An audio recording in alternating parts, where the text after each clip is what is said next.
কি ঘটেছিল সেদিন ভিডিও কলে? ফোনের স্ক্রিনে দেখছি তানভীর কিচেনে কাজ করছে। বাইরে ঝুম বৃষ্টি।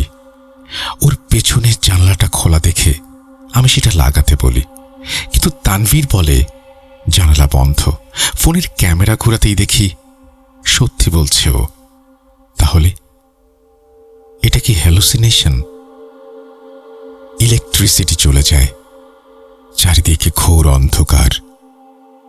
আইপিএসটা কাজ করছে না, চার্জ নেই। তানভীরকে সাহায্য করতেই আমি নিচে কিচেনে নেমে আসি। নেমেই থমকে যাই। কিচেন ফাঁকা, অথচ ভিডিও কলে তখনও তানভীর কিচেনে রান্না করছে। হঠাৎ ওপরতলা থেকে তানভীর আমাকে ডাকে। মানে কি? ওপরে কে? আর ভিডিও কলেই বা কে? কে বন্ধু? কে? অশরীরী?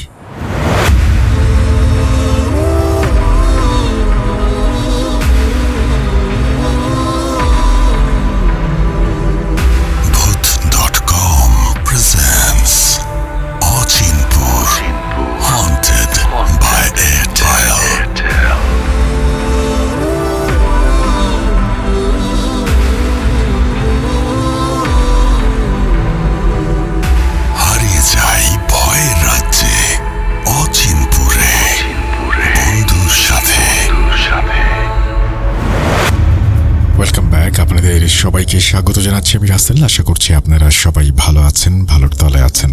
আমিও ভালো আছি আর ভালোর তলে আছি। চলুন আবারও হারিয়ে যাই ভয়ের রাজ্য অচিনপুরে বন্ধুর সাথে। নতুন একটা ঘটনা শোনাবো, যেভাবে লেখা আছে আমি সেভাবেই পড়ে শোনাচ্ছি। আসসালামু আলাইকুম রাসেল ভাইয়া ও প্রিয় শ্রোতা বন্ধুরা, কেমন আছেন আপনারা? আশা করি আল্লাহর রহমতে সবাই ভালো আছেন। আজকের স্টোরিটি যিনি শেয়ার করেছেন তার নাম রাকিব। আমি সরাসরি রাকিব ভাইয়ের স্টোরিতে চলে যাচ্ছি। বলছেন রাকিব ভাই, ঘটনাটা মাস 2 আগের।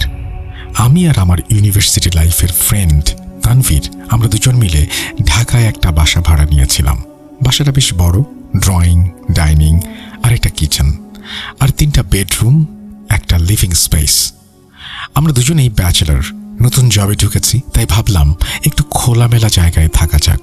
বাসাটা একটু নির্জন এলাকায়, আশেপাশে খুব একটা বিল্ডিং তখনও ওঠেনি। বাউন্ডারি ওয়ালের ওপাশে বিশাল কাশবন আর ফাঁকা প্লট। দিনের বেলাতেও এলাকাটা বেশ শান্ত থাকে, আর রাত হলে তো কথাই নেই, একেবারে পিনপতন নীরবতা। সেদিন ছিল বৃহস্পতিবার। সন্ধ্যা থেকেই আকাশটা গুমোট হয়েছিল, কেমন একটা ভ্যাপসা গরম। ফ্যান ছেড়েও গা জুড়াচ্ছিল না। রাত 10টার পর থেকেই শুরু হলো তুমুল বৃষ্টি। সাধারণ বৃষ্টি না, একেবারে মুষলধারে যাকে বলে। বৃষ্টির শব্দের কারণে কানে তা লেগে যাওয়ার মতো অবস্থা। আমরা দুজন দোতলার মাস্টার বেডরুমে ছিলাম। রুমটা বেশ বড়, 2 পাশে 2টো খাট পাতা। আমি ল্যাপটপে অফিসের কিছু পেন্ডিং কাজ করছিলাম, আর তানভীর কানে হেডফোন লাগিয়ে মুভি দেখছিল। রাত তখন প্রায় 2:15 হবে। হঠাৎ করে ইলেকট্রিসিটি চলে যায়। লোডশেডিং। কারেন্ট যাওয়ার সাথে সাথেই আইপিএসের সেই বিরক্তিকর পেঁপ পেঁপ পেঁপ পেঁপ আওয়াজ শুরু হলো। চার্জ বেশিক্ষণ থাকবে না সেটা আমরা জানতাম। বাতিগুলো টিমটিম করে জ্বলছে, ফ্যানের স্পিডও কমে গেছে। বাইরে বৃষ্টির আওয়াজ তখন আরও প্রকট হয়ে কানে বাজছে। জানলার কাজ ঝনঝন করছে বাতাসের তোড়ে। তানভীর হঠাৎ হেডফোন নামিয়ে বিছানায় উঠে বসল। পেটে হাত দিয়ে মুখটা বেজার করে বলল, দোস্ত, প্রচুর ক্ষুধা লেগেছে, পেটের ভেতর ইঁদুর দৌড়াচ্ছে, কিছু খেলে হয় না? আমি ল্যাপটপের স্ক্রিন থেকে চোখ না সরিয়েই বললাম, তো কি করবি এখন? এত রাতে ডেলিভারি তো পাবি না, বাইরে যা অবস্থা, কেউ আসবেও না। তানভীর বিছানা থেকে নামতে নামতে বলল, আরে ডেলিভারি কে চায়? নিচে নুডলসের প্যাকেট আছে, সাথে ডিমও আছে। আমি নিচে গিয়ে নুডলস বানাবো, তুই খাবি? সত্যি বলতে আমারও হালকা ক্ষুধা ছিল, কিন্তু এই ঝড় বৃষ্টির রাতে দোতলা থেকে নিচে নামার কোনো ইচ্ছাই আমার ছিল না। তাছাড়া আমার প্রচণ্ড ঘুম পাচ্ছিল, চোখের পাতা ভারী হয়ে আসছিল। আমি কম্বলটা ভালো করে গায়ে জড়িয়ে বললাম, না দোস্ত, তুই যা, শরীরটা ম্যাচ ম্যাচ করছে, শুয়ে পড়ব। তানভীর মোবাইলটা হাতে নিল, মোবাইলের টর্চটা জ্বালালো। আমাদের ডুপ্লেক্সের সিঁড়িটা কাঠের তৈরি। সিঁড়িতে পা দিলে একটু অদ্ভুত শব্দ হয়। তানভীর রুম থেকে বের হয়ে গেল, আমি চুপচাপ শুয়ে রইলাম। সিঁড়ি দিয়ে ওর নিচে নেমে যাওয়ার শব্দটা আমি স্পষ্ট শুনলাম। শব্দটা ধীরে ধীরে মিলিয়ে গেল অন্ধকারের ভেতর। রুমটা হঠাৎ খুব খালি মনে হতে লাগলো। আইপিএসের চার্জ একদম শেষ পর্যায়ে। লাইটটা দপ করে নিভে গেল, আবার চলে উঠল। ভোল্টেজ আপ ডাউন করছে। জানালার বাইরে তাকালাম। অন্ধকারে বৃষ্টির ছাঁট দেখা যাচ্ছে। বাতাসের শোঁ শোঁ আওয়াজটা কেমন যেন ভৌতিক লাগছিল। মনে হচ্ছিল কেউ যেন বাইরে থেকে জানালার কাছে নখ দিয়ে আঁচড় কাটছে। আমি নিজেকে বোঝালাম এটা নিছকই বাতাসের শব্দ, কিন্তু মনের ভেতর একটা অস্বস্তি কাজ করতে শুরু করলো। তানভীর নিচে একা, পুরো নিচতলাটা অন্ধকার। আমার কেমন যেন মনে হলো ওর সাথে যাওয়াটা উচিত ছিল। মিনিট 10 কেটে গেল। আমি প্রায় তন্দ্রার ঘরে চলে যাচ্ছিলাম। হঠাৎ আমার ফোনের স্ক্রিনটা জ্বলে উঠল। ভাইব্রেশনের আওয়াজে আমি চমকে উঠলাম। তাকিয়ে দেখি তানভীর ভিডিও কল দিয়েছে। আমি একটু অবাক হলাম। একই বাসায় আছি, ও নিচে আর আমি দোতলায়। ও কেন আমাকে ভিডিও কল দিচ্ছে? ভাবলাম হয়তো কোনো দরকারি কিছু খুঁজে পাচ্ছে না, বা আমাকে কিছু দেখাতে চায়। আমি কলটা রিসিভ করলাম। স্ক্রিনে তানভীরের মুখটা ভেসে উঠল, কিন্তু ভিডিওর কোয়ালিটি খুব বাজে ছিল। ঝিরঝির করছে, মাঝে মাঝে আটকে যাচ্ছে। লোডশেডিংয়ের কারণে হয়তো নেটওয়ার্ক ড্রপ করেছে।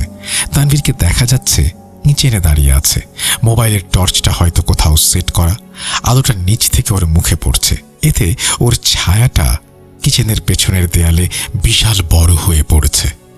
দেখতে বেশ অদ্ভুত লাগছিল। তানভীর একটু নার্ভাস গলায় বলল, দোস্ত, নিচে একা একা কেমন যেন লাগছে।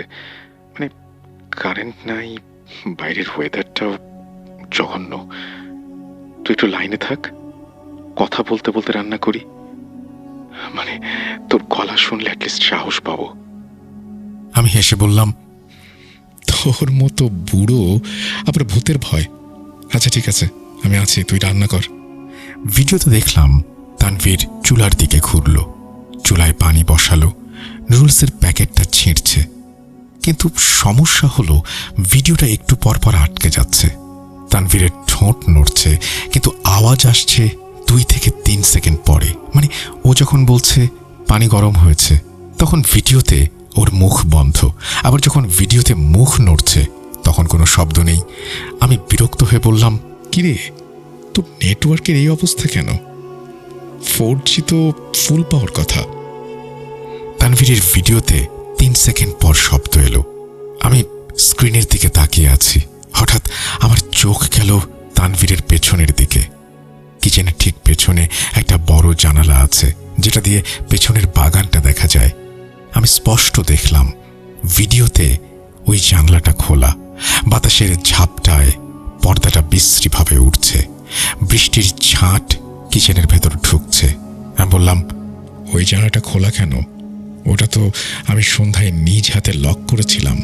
বন্ধ কর তাড়াতাড়ি, বৃষ্টি ঢুকে ফ্লোর ভেসে যাবে। আমার কথা শেষ হওয়ার বেশ কিছুক্ষণ পর ভিডিওতে তানভীর রেসপন্স করলো। ও অবাক হয়ে বলল, কোন জানালা? ওটা তো বন্ধই। আরে তুই অন্ধ নাকি? আমি ভিডিওতে ক্লিয়ার দেখছি তোর পেছনের জানালা খোলা, পর্দা উঠছে। ভিডিওতে দেখলাম তানভীর মোবাইলটা হাতে নিয়ে জানালার দিকে ঘুরল। ক্যামেরাটা জানালার দিকে তাক করলো, এবং অদ্ভুত ব্যাপার হলো ভিডিওতে দেখা গেল জানালাটা আসলেই বন্ধ, লক করা। পর্দা স্থির হয়ে ঝুলে আছে। আমার বুকের ভেতরটা ধক করে উঠল। আমি কি ভুল দেখলাম? হ্যালুসিনেশন? না, সেটা হতে পারে না। আমি একেবারে স্পষ্ট দেখেছি জানালা খোলা, পর্দাগুলো পাগলের মতো উড়ছিল। কিন্তু এখন ভিডিওতে দেখছি সব স্বাভাবিক। আমি নিজেকে সান্ত্বনা দিলাম, হয়তো ভিডিওর গ্লিচ ছিল। বাফারিংয়ের কারণে আগের কোনো ফ্রেম বা পিক্সেল ভেঙে হয়তো এরকম দেখাচ্ছিল। এরকম হতেই পারে। আমি বললাম, আচ্ছা বাদ দে, হয়তো কোনো গ্লিচ। তানভীর মোবাইলটা আবার আগের জায়গায় সেট করলো। ও নুডলসের বাটিটা হাতে নিল। ভিডিওতে আমি দেখলাম ও বাটিটা হাতে নিয়ে মশলা মিক্স করছে। হঠাৎ ভিডিওটা আবার ল্যাগ করলো, ফ্রেমটা আটকে গেল। ঠিক পর মুহূর্তেই ভিডিওতে দেখলাম তানভীরের হাত থেকে স্টিলের বাটিটা ফ্লোরে পড়ে গেল। আমি স্পষ্ট দেখলাম বাটিটা হাত থেকে ফসকে নিচে পড়ল। খাবারটা ফ্লোরের টাইলসে আঘাত করলো, নুডলসগুলো ছড়িয়ে পড়ল। কোনো শব্দ হলো না, একেবারে সাইলেন্ট। ভিডিওতে বাটি পড়ার দৃশ্য দেখার ঠিক 5 সেকেন্ড পর আমার ফোনের স্পিকারে বিকট শব্দে ঝনঝন করে বাটি পড়ার আওয়াজ এলো। আমি শিউরে উঠলাম। 5 সেকেন্ড, এটা তো অসম্ভব। ভিডিওর সাথে অডিওর টাইমিংয়ের এই মিসম্যাচটা আমাকে খুব অস্বস্তিতে ফেলে দিল। মনে হলো আমি যা দেখছি আর শুনছি দুটো আলাদা সময়ের ঘটনা। আমি বললাম, কিরে গাধা, বাটিটা ভাঙলি? নুডলস তো সব ফেলে দিলি? আমার কথা শোনার পর ভিডিওতে তানভীর আমার দিকে তাকালো। ওর চেহারায় এক অদ্ভুত বিস্ময়। ও বলল, কই না তো, বাটি তো আমার হাতেই। এবং সাথে সাথেই ভিডিওতে দেখা গেল বাটিটা আসলে ওর হাতে, একদম অক্ষত। নুডলস ভেতরেই আছে, কোথাও কোনো বাটি পড়ার চিহ্ন নেই। ফ্লোর পরিষ্কার। আমার গা ছমছম করে উঠল, গায়ের লোমগুলো দাঁড়িয়ে গেল। আমি কি পাগল হয়ে যাচ্ছি? আমি নিজের চোখে দেখলাম বাটিটা পড়ে গেল, ভিডিওতে সেটা স্পষ্ট দেখা গেল। তারপর আমি কানের শব্দও শুনলাম। টাইলসে স্টিলের বাটি পড়লে যেমন ঝনঝন শব্দ হয়, অথচ তানভীর বলছে বাটি পড়েনি। দোস্ত, তুই শিওর বাটি পড়েনি? আমি জিজ্ঞেস করলাম। তানভীর হেসে উঠল। ভিডিও তোর হাসিটা কেমন যেন যান্ত্রিক মনে হলো। ও বলল, আরে না, তুই ঘুমের ঘুরে কি সব দেখছিস আর শুনছিস। আমি আসছি। ভিডিও কলে তানভীর আবার রান্না শুরু করলো, কিন্তু আমার মনের খটকাটা কিছুতেই যাচ্ছিল না। কিছু একটা ঠিক নেই, খুব বড়সড় কোনো ঘাপলা হয়েছে। ভিডিওতে তানভীরের নড়াচড়া কেমন যেন অস্বাভাবিক লাগছিল, স্মুথ না, একটু রোবোটিক। ফ্রেম রেট কমে গেলে যেমন হয় তেমন। কিন্তু ওর চোখ মোবাইলের ছোট স্ক্রিনেও আমার মনে হলো কেমন যেন স্থির, পলক পড়ছে না। মানুষের সিক্সথ সেন্স বা ষষ্ঠ ইন্দ্রিয় বলে একটা জিনিস আছে। বিজ্ঞান হয়তো এটা পুরোপুরি মানে না, কিন্তু বিপদের সময় এটা ঠিকই সিগন্যাল দেয়। আমার ব্রেইন আমাকে বলছিল, রাকিব, নিচে যাস না, রুমেই থাক। কিন্তু আমার মন বলছিল, তানভীর বিপদে পড়েছে, আমার বন্ধু নিচে একা, আর ভিডিওতে আমি যা দেখছি তা স্বাভাবিক না। আমি সিদ্ধান্ত নিলাম আমি নিচে যাব, চেক করে দেখব আসলে কি হচ্ছে। কলটা কাটলাম না, ভিডিও কলটা চালু রেখেই আমি ফোনটা হাতে নিলাম। স্ক্রিনে তখনও তানভীরকে দেখা যাচ্ছে, ও চামচ দিয়ে নুডলস নাড়ছে, ধোঁয়া উঠছে। আমি পা টিপে টিপে বিছানা থেকে নামলাম। অন্ধকারের রুমটা আরো ভয়ানক লাগছে। জানলার পর্দাগুলো নড়ছে। আমি রুমের দরজা খুললাম। পুরনো কাঠের দরজা খোলার সময় একটা ক্যাঁচ ক্যাঁচ শব্দ হলো। নিস্তব্ধ এই রাতে শব্দটা কলিজায় গিয়ে লাগলো। করিডোরটা ঘুটঘুটে অন্ধকার। আইপিএসের চার্জ শেষ হয়ে গেছে মনে হয়, বাতি আর জ্বলছে না। মোবাইলের স্ক্রিনের আলোই একমাত্র ভরসা। আমি সিঁড়ির কাছে গেলাম, নিচতলায় তাকালাম। শুধু অন্ধকার। অন্ধকারের যেন একটা ওজন আছে, সেটা আমাকে গ্রাস করতে চাইছিল। কিন্তু একটা জিনিস আমাকে অবাক করলো, কিচেন থেকে কোনো আলো আসছে না। তানভীর যদি নিচে রান্না করে তাহলে তো অন্তত মোবাইলের টর্চ বা মোমবাতি জ্বালানো থাকার কথা।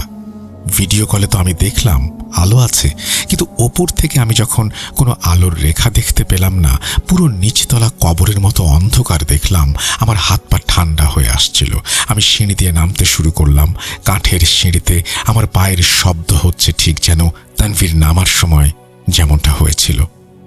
ভিডিওর জগৎটা সত্যি নাকি আমার সামনের অন্ধকার সত্যি? বাস্তবে চোখের সামনে অন্ধকার। ভিডিওতে তানভীর তখনও রান্না করছে, আলো ঝলমল করছে, অথচ সামনে কিছুই নেই। সিঁড়ির শেষ ধাপে পা রাখতেই একটা পচা গন্ধ আমার নাকে এলো, অনেকটা বাসি মাংস বা ড্রেনের গন্ধের মতো। গন্ধটা এত তীব্র যে আমার বমি পেয়ে গেল। আমি নাকে হাত দিয়ে কিচেনের দিকে তাকালাম। আমার মোবাইলের টর্চটা কিচেনের দিকে ঘোরালাম। আলোর ফোকাসটা পড়ল ডাইনিং টেবিলের ওপর, তারপর কিচেনের দরজায়। কিচেন সম্পূর্ণ খালি, চুলা নেভানো, ঠান্ডা, কেউ নেই সেখানে। কোনো নুডলস নেই, কোনো ভাঙা বাটি নেই, কোনো আলো নেই। ফ্লোর একদম পরিষ্কার, তবে একটা ভিজে ভাব আছে, যেন কেউ ভেজা পায়ে হেঁটে গেছে। কিন্তু তানভীর নেই। আমার শ্বাস আটকে গেল। আমি নড়তে পারছিলাম না। আমার ব্রেইন এই দৃশ্যটা প্রসেস করতে পারছিল না। যদি তানভীর কিচেনে না থাকে তাহলে ভিডিওতে আমি কাকে দেখছি? আমি কাঁপতে কাঁপতে ফোনের স্ক্রিনের দিকে তাকালাম। ভিডিও কলটা এখনো চলছে, নেটওয়ার্ক বার ফুল। ভিডিওর ফ্রেমে দেখা যাচ্ছে তানভীর সেই একই কিচেনে দাঁড়িয়ে আছে। এবার ও রান্না থামিয়ে দিয়েছে, স্থির দাঁড়িয়ে আছে। ওর পিঠটা আমার দিকে। ধীরে ধীরে, খুব ধীরে ধীরে ভিডিওর ভেতরে তানভীর পেছনে ফিরল এবং সোজা ক্যামেরার দিকে তাকালো। ভিডিওতে দেখা যাচ্ছে তানভীর আমার দিকে তাকিয়ে হাসছে, কিন্তু সেই হাসিটা মানুষের না। ঠোঁটটা কানের লতি পর্যন্ত বিস্তৃত, আর ওর চোখ দুটো নেই। চোখের কোটরে গাঢ় অন্ধকার। আমার গায়ের রক্ত হিম হয়ে গিয়েছিল। আমি আমার নিজের চোখের সামনে এমন কিছু দেখছিলাম যা মানুষের ব্রেইন প্রসেস করতে পারে না। ঠিক সেই মুহূর্তে দোতলার রুম থেকে তানভীরের গলা ভেসে আসলো, রাকিব, তুই নিচে কেন? পানি খাবি? তানভীরের গলাটা স্বাভাবিক, একটু ঘুম জড়ানো ছিল কি, কিন্তু এই স্বাভাবিক গলাটাই ওই মুহূর্তে আমার কাছে পৃথিবীর সবচেয়ে ভয়ানক শব্দ বলে মনে হলো। যদি আসল তানভীর দোতলায় থাকে, তাহলে ভিডিওর এই তানভীরটাকে? আর যদি ভিডিওর তানভীর সত্যি হয়, তাহলে ওপরে কি কথা বলছে? আমার হাত থেকে ফোনটা প্রায় পড়েই যাচ্ছিল। আমি কোনো মতে ফোনটা শক্ত করে ধরলাম। ভিডিও কলটা তখনও চলছে। আমি এক মুহূর্তের জন্য ভাবলাম ফোনটা ছুঁড়ে ফেলে দেই, কিন্তু পারলাম না। অজানা এক আকর্ষণে আমি ফোনের স্ক্রিনের দিকে তাকিয়ে রইলাম। ভিডিওর ওই নকল তানভীর এবার রান্না থামিয়ে ধীরে ধীরে ক্যামেরার একদম কাছে এগিয়ে এলো। এতটাই কাছে যে পুরো স্ক্রিন জুড়ে শুধু ওর চোখ দেখা যাচ্ছে, সেই ঘোলাটে সাদা কোটরহীন চোখ। মনে হলো ও স্ক্রিন ভেদ করে বেরিয়ে আসবে। হঠাৎ ফোনের স্পিকার থেকে সেই নকল তানভীরের গলা ভেসে এলো, কিন্তু এটা তানভীরের গলা না। এটা এমন একটা গলা যেন মনে হচ্ছে কেউ গলা ভেঙে কথা বলছে। ফিসফিস করে বলল, দোস্ত, তুই কি নিচে চলে এসেছিস? রান্না কিন্তু শেষ করে ফেলেছি, আয় আমার সাথে খা। আমার বুকের ভেতরটা ধক করে উঠল। গলা দিয়ে কোনো আওয়াজ বের হচ্ছিল না। আমি এক সেকেন্ডও নিচে থাকার সাহস পেলাম না। আমি উল্টো ঘুরে দৌড় দিলাম। অন্ধকারের সিঁড়ির ধাপগুলো ঠিকমতো দেখতে পাচ্ছিলাম না। কয়েকবার হোঁচট খেলাম, কিন্তু থামলাম না। আমার মনে হচ্ছিল আমার পেছনে কেউ দৌড়াচ্ছে।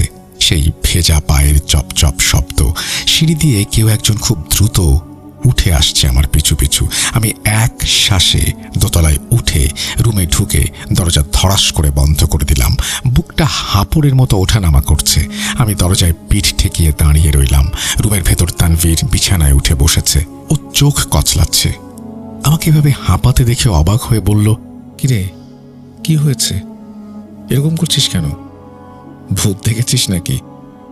আমি তোতলাতে তোতলাতে ওর দিকে আঙুল তুলে বললাম, তুই নিচে যাসনি নুডলস রাখতে?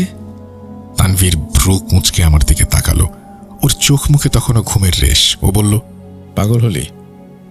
আমি সে কখন থেকে ঘুমাচ্ছি, আর নুডলস তো শেষ হয়ে গেছে কালকেই। আমি নিচে যাব কেন?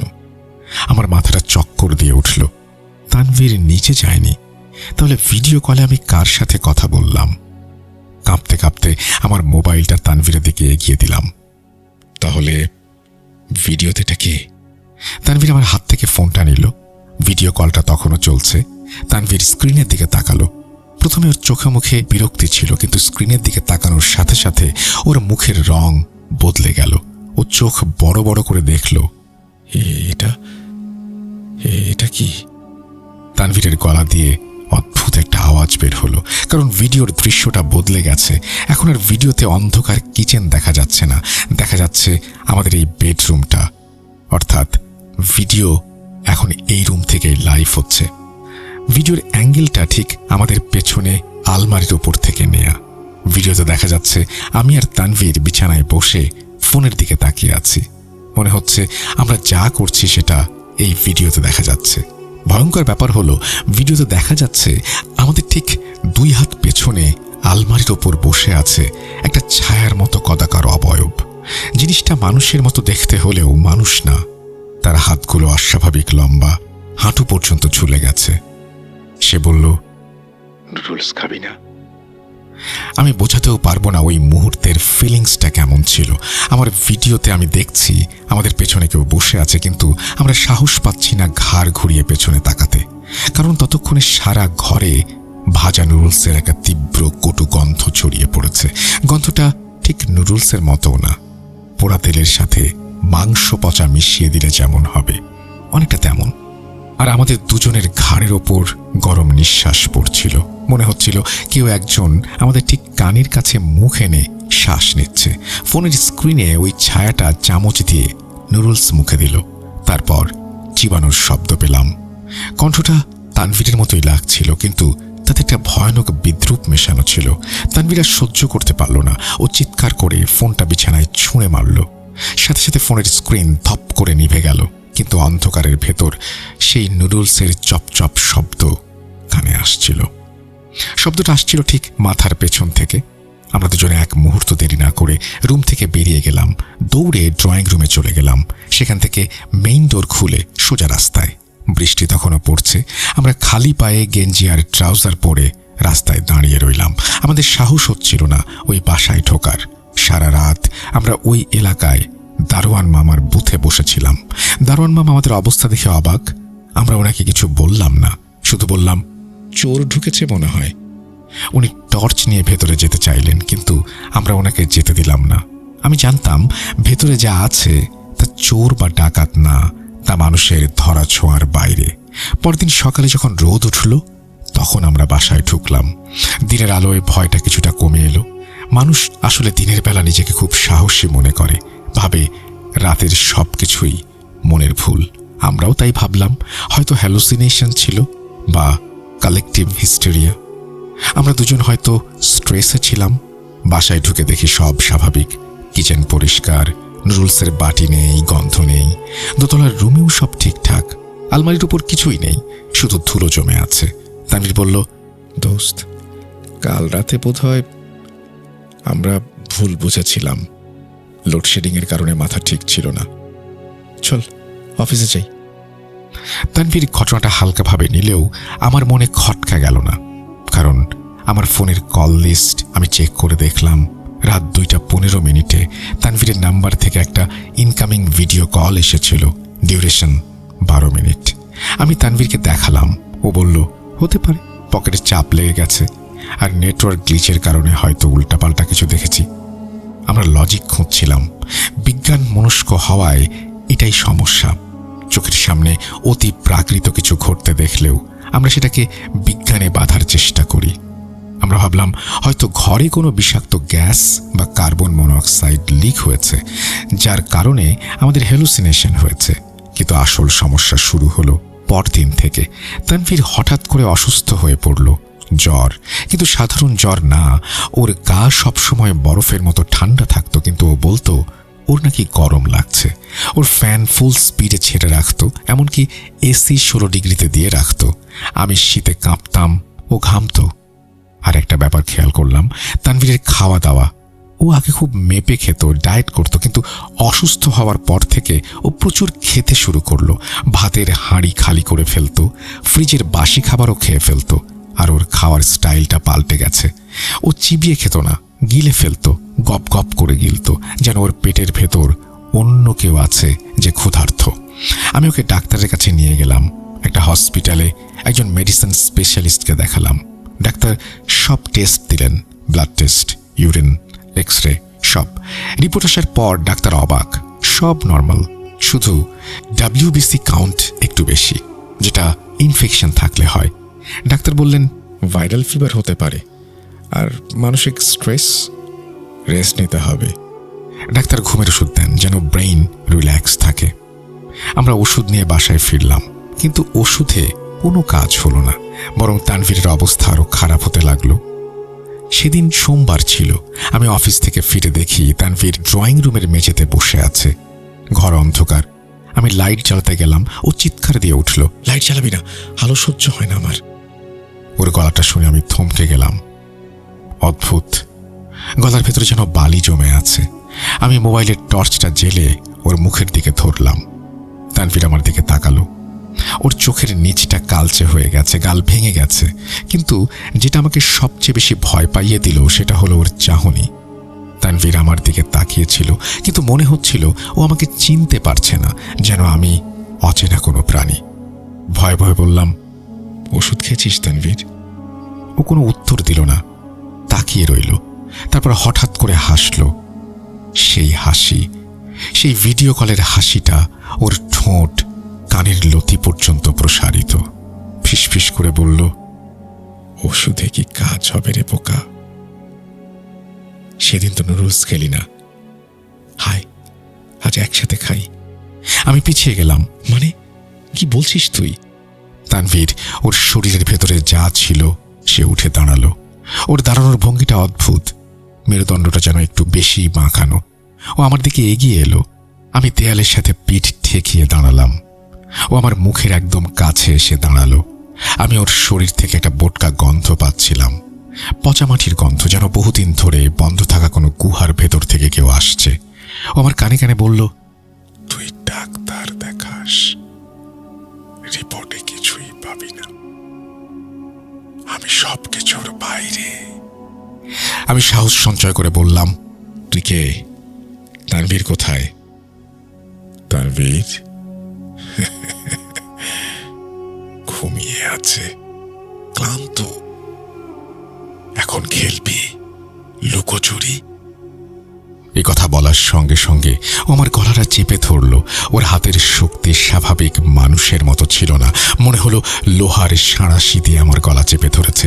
আমি নিঃশ্বাস নিতে পারছিলাম না। আমি ওর হাত ছাড়ানোর চেষ্টা করলাম, কিন্তু পারলাম না। ওর আঙুলগুলো আমার গলার চামড়া ভেদ করে যেন ভেতরে ঢুকে যাচ্ছিল। আমার চোখের সামনে অন্ধকার হয়ে আসছিল। আমি ছটফট করছিলাম। ঠিক তখন হঠাৎ করে আমাকে ছেড়ে দিল, আমাকে ধাক্কা দিয়ে ফ্লোরে ফেলে দিল। নিজের মাথায় হাত দিয়ে বসে পড়ল, জোরে জোরে শ্বাস নিতে লাগলো। তারপর আমার দিকে তাকিয়ে বলল, রাকিব তুই নিচে, আমি এখানে কি করছি? ওর গলাটা এখন স্বাভাবিক। ও ভ্যাবাচাকা খেয়ে আমার দিকে তাকিয়ে আছে। আমি গলা ব্যথায় কঁকাচ্ছিলাম। আমি বুঝতে পারলাম তানভীর জানে না এতক্ষণ কি হয়েছে। ওর শরীরে অন্য কেউ বাস করে, যে দখল করে নিয়েছে শরীরটা। একেই কি স্প্লিট পার্সোনালিটি বলে? আমি জানি না। আমি তানভীরকে কিছু বললাম না।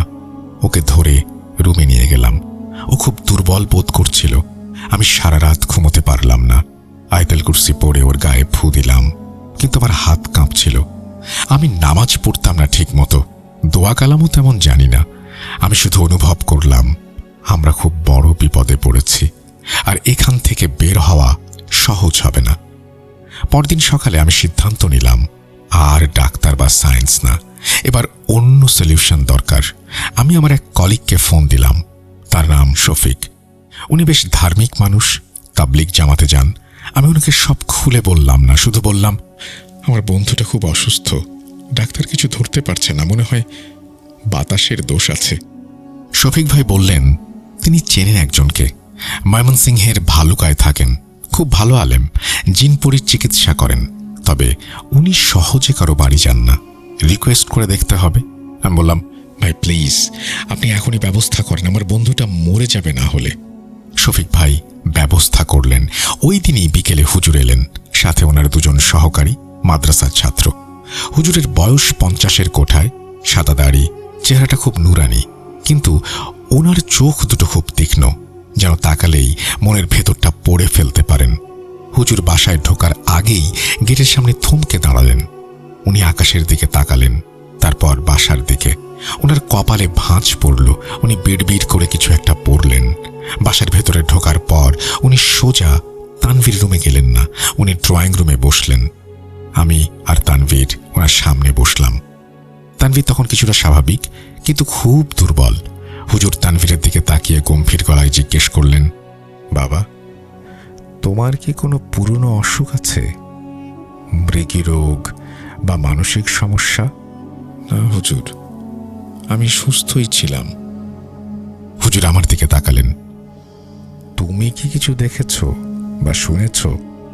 আমি ভিডিও কলের ঘটনাটা, নুডলসের গন্ধ আর কাল রাতের গলার স্বর সব খুলে বললাম। হুজুর মন দিয়ে শুনলেন। ওনার সহকারীরা ছোট ডায়েরিতে নোট নিচ্ছিল। সব শোনার পর হুজুর দীর্ঘশ্বাস ফেললেন, পকেট থেকে একটা তসবিহ বের করলেন। তারপর তানভীরকে বললেন, বাবা আমার চোখের দিকে তাকাও। তানভীর হুজুরের চোখের দিকে তাকালো। হুজুর আরবিতে কিছু দোয়া পড়লেন। শুরুতে তানভীর চুপচাপ বসেছিল, কিন্তু হুজুরের পড়ার আওয়াজ যত বাড়তে লাগলো, তানভীরের শরীর তত কাঁপতে শুরু করলো, ওর কপাল দিয়ে ঘাম বেরোতে লাগলো, ও হাতগুলো মুষ্টিবদ্ধ করলো। হুজুর থামলেন না, উনি তাসবিহ তানভীরের কপালে ছোঁয়ালেন। সাথে সাথে তানভীর ছিটকে পড়ে গেল, যেন আগুনের ছ্যাঁকা লেগেছে। ও সোফায় এক কোণায় কুঁকড়ে গেল, ওর মুখ দিয়ে একটা গোঙানি বের হতে লাগলো। জ্বলে যাচ্ছে, সরিয়ে নাও, সরিয়ে নাও ওটা, তানভীর চিৎকার করে উঠল। হুজুর কর্কশ গলায় জিজ্ঞেস করলেন, কে তুই? কেন এই বাচ্চাটাকে কষ্ট দিচ্ছিস? কি চাস? আমি কে আমাকে চিনিস না? আমি এই জায়গার মালিক, তোরা আমার জায়গায় এসেছিস। হুজুর ধমক দিয়ে বললেন, মিথ্যা কথা বলবি না, আল্লাহর জমিন কারো একার না। তুই কে সত্যি করে বল, নাম কি তোর? নাম শুনবি, সহ্য করতে পারবি? আমি ইবলিসের সেনাপতির একজন। আমাকে এখান থেকে তাড়ানোর সাধ্য কারো নেই বুড়ো। তোকে তোকে দিয়ে কিচ্ছু হবে না। হুজুর তার সহকারীদের ইশারা করলেন। তারা ব্যাগ থেকে বোতলে ভরা কিছু পানি আর সরিষার তেল বের করলো। হুজুর বললেন, দেখা যাক কার শক্তি বেশি, আল্লাহর কালাম নাকি তোর শয়তানি। শুরু হলো এক অসম যুদ্ধ। হুজুর ওনার ছাত্ররা মিলে উচ্চ স্বরে রুকাইয়া তেলাওয়াত করতে শুরু করলেন। আমি এক কোণায় দাঁড়িয়ে থরথর করে কাঁপছিলাম। তানভীরের শরীরটা ধনুকের মতো বেঁকে যাচ্ছে। ও সোফা থেকে ফ্লোরে আছাড় খাচ্ছিল, ওর মুখ দিয়ে সাদা ফেনা বের হচ্ছিল।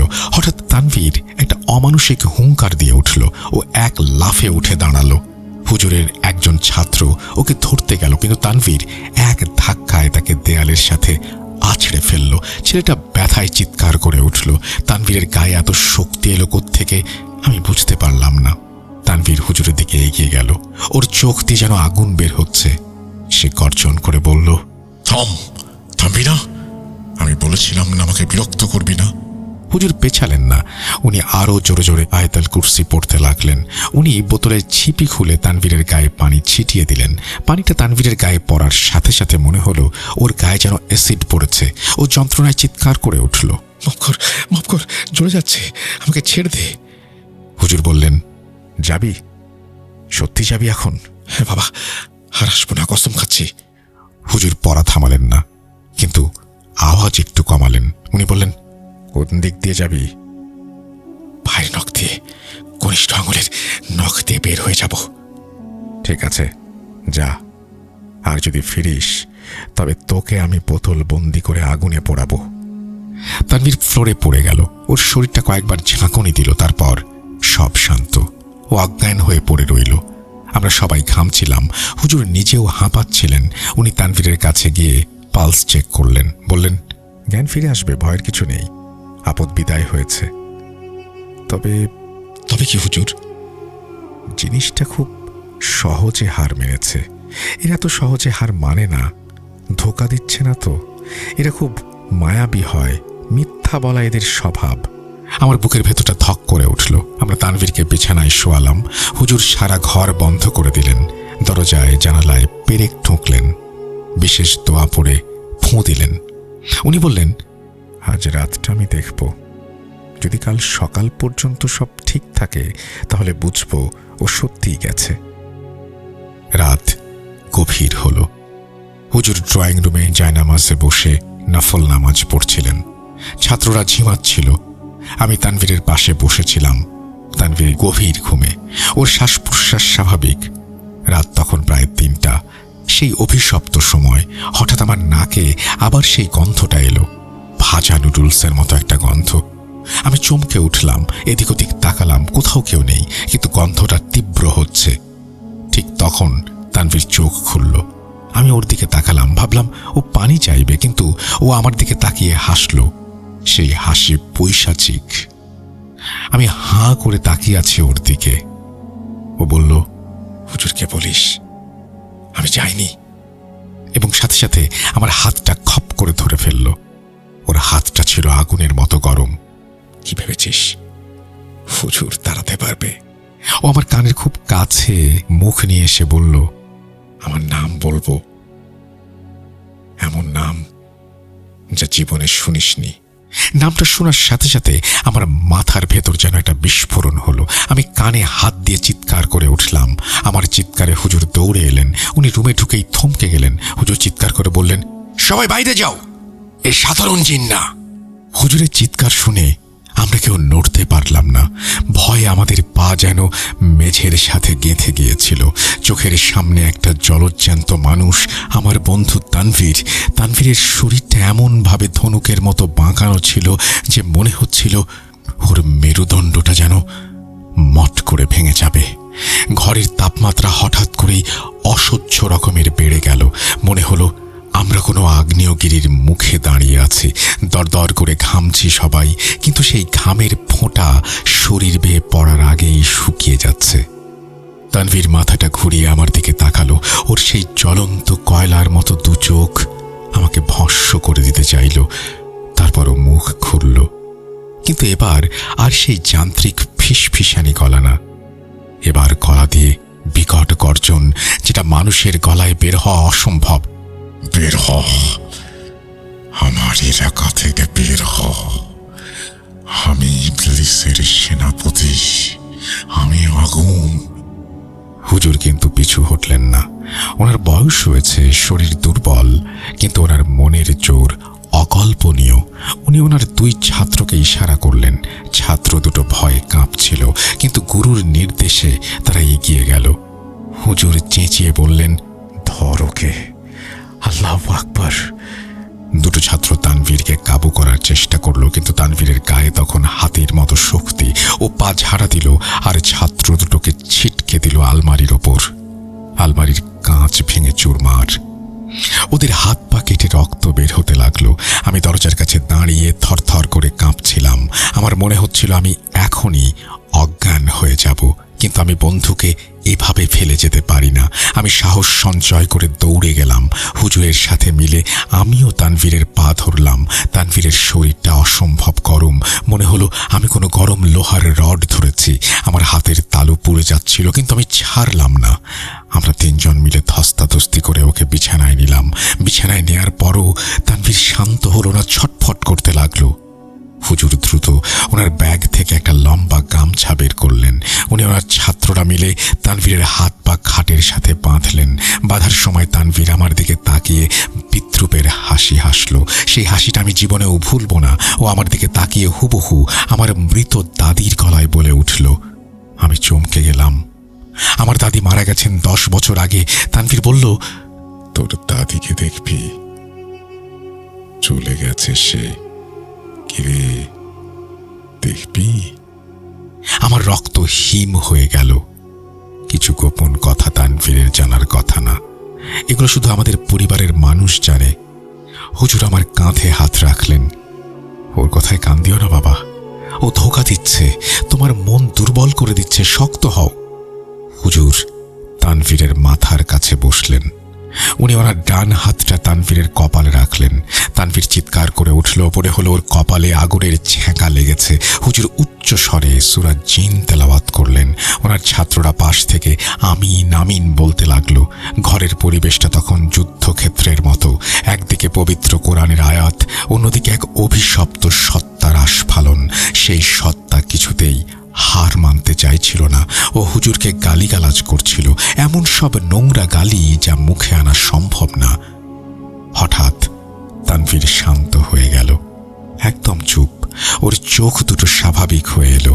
ও হুজুরের দিকে তাকিয়ে কাঁদো কাঁদো গলায় বলল, আমাকে ছেড়ে দিন, আমার খুব কষ্ট হচ্ছে, এরা আমাকে মেরে ফেলবে, আমাকে বাঁচান। আমি বিভ্রান্ত হয়ে গেলাম। এটা কি তানভীর নাকি ধোঁকা? আমি বললাম, হুজুর থামুন, ও তো তানভীর, ওকে কষ্ট দিচ্ছেন কেন? হুজুর অগ্নি দৃষ্টিতে তাকালেন। চুপ করো, ও তানভীর না, মায়ার খেলা দেখাচ্ছে। হুজুর পড়া থামালেন না। উনি পড়া চালিয়ে গেলেন, আর সাথে সাথে তানভীরের রূপ আবার বদলে গেল। ওর মুখটা বিকৃত হয়ে গেল। ও বুঝতে পারল ওর ছলনা কাজ করছে না। এবার আমাকে উদ্দেশ্য করেও বলল, আমাকে ধোঁকা দিচ্ছিস তোরা? তোদের 2 বছর সময় দিয়েছি, কি করতে পারলি তোরা? কিছুই না। কি কি ভেবেছিলি ধোঁকা দিবি আমাকে? হুজুর এবার একটা বোতল থেকে তেল বের করলেন, পড়া তেল। উনি সেটা তানভীরের বুকে আর নাকে মালিশ করে দিলেন। তেলটা লাগানোর সাথে সাথে তানভীরের শরীর থেকে মনে হলো যেন কালো ধোঁয়া বেরোতে লাগলো। ও যন্ত্রণায় চিৎকার করতে লাগলো। মনে হলো ওর শরীরের ভেতর আগুন জ্বালিয়ে দেয়া হয়েছে। ও বমি করতে শুরু করলো, কিন্তু সেটা কোনো সাধারণ বমি না। আর সেই বমিতে কিলবিল করছিল ছোট ছোট সাদা পোকা। দৃশ্যটা দেখে আমি আর বমি আটকে রাখতে পারলাম না। ফ্লোরে বসেই বমি করলাম। গন্ধে রুমটা ভরে গেল, পচা মাংস আর পোড়া চুলের গন্ধ। তানভীর চিৎকার করে উঠল, চলে যাচ্ছে, থাম থাম, আমি চলে যাব, কসম খাচ্ছি আমি চলে যাব। হুজুর থামলেন না। উনি বললেন, তুই মিথ্যা বলছিস, অনেকবার ধোঁকা দিয়েছিস, আজ তোকে শেষ না করে আমি ছাড়ব না। এবার সত্তাটা আর্তনাদ করে উঠল, সাহায্য করো সর্দার, আমাকে বাঁচাও, সাহায্য করো। রাবা, আমাকে সাহায্য করো, আমি তোমার কৃতদাস। রাবা? কেই রাবা? আমি জানি না, কিন্তু নামটা শুনে মনে হলো ঘরের দেয়ালগুলো কেঁপে উঠল। হুজুর এবার আরও জোরে তেলাওয়াত শুরু করলেন। উনি তানভীরের দুই চোখের পাতায় ফোঁ দিলেন। তানভীরের শরীরটা শেষবারের মতো একটা বিশাল ঝাঁকুনি দিল। খাটটা মনে হয় ভেঙে যাবে। তানভীর ফিসফিস করে বলল, আমি যাচ্ছি, কিন্তু আমি একা যাব না, আমি ওর একটা অংশ নিয়ে যাব। ও কোনোদিন আগের মতো হতে পারবে না, এটা আমার অভিশাপ। বলার সাথে সাথে তানভীরের একটা দীর্ঘ নিঃশ্বাস পড়ল। ওর শরীরটা বিছানায় শিথিল হয়ে গেল। ওর চোখ দুটো বন্ধ। ঘরের তাপমাত্রা আস্তে আস্তে স্বাভাবিক হতে শুরু করলো। সেই পচা গন্ধটা কমে এলো। লাইটগুলো যেগুলো এতক্ষণ টিমটিম করছিল সেগুলো হঠাৎ দপ করে জ্বলে উঠল। আইপিএস এর চার্জ তো শেষ, তাহলে লাইট জ্বলল কিভাবে? আমি জানি না, হয়তো এতক্ষণ আলোটাও ওই সত্তার দখলে ছিল। হুজুর ঘাম মুছলেন। ওনার পাঞ্জাবি ভিজে চুপসে গেছে। উনি ক্লান্ত হয়ে ফ্লোরে বসে পড়লেন। চলে গেছে, হুজুর ফিসফিস করে বললেন। আপাতত চলে গেছে, তবে বাবা এই বাসা নিরাপদ না।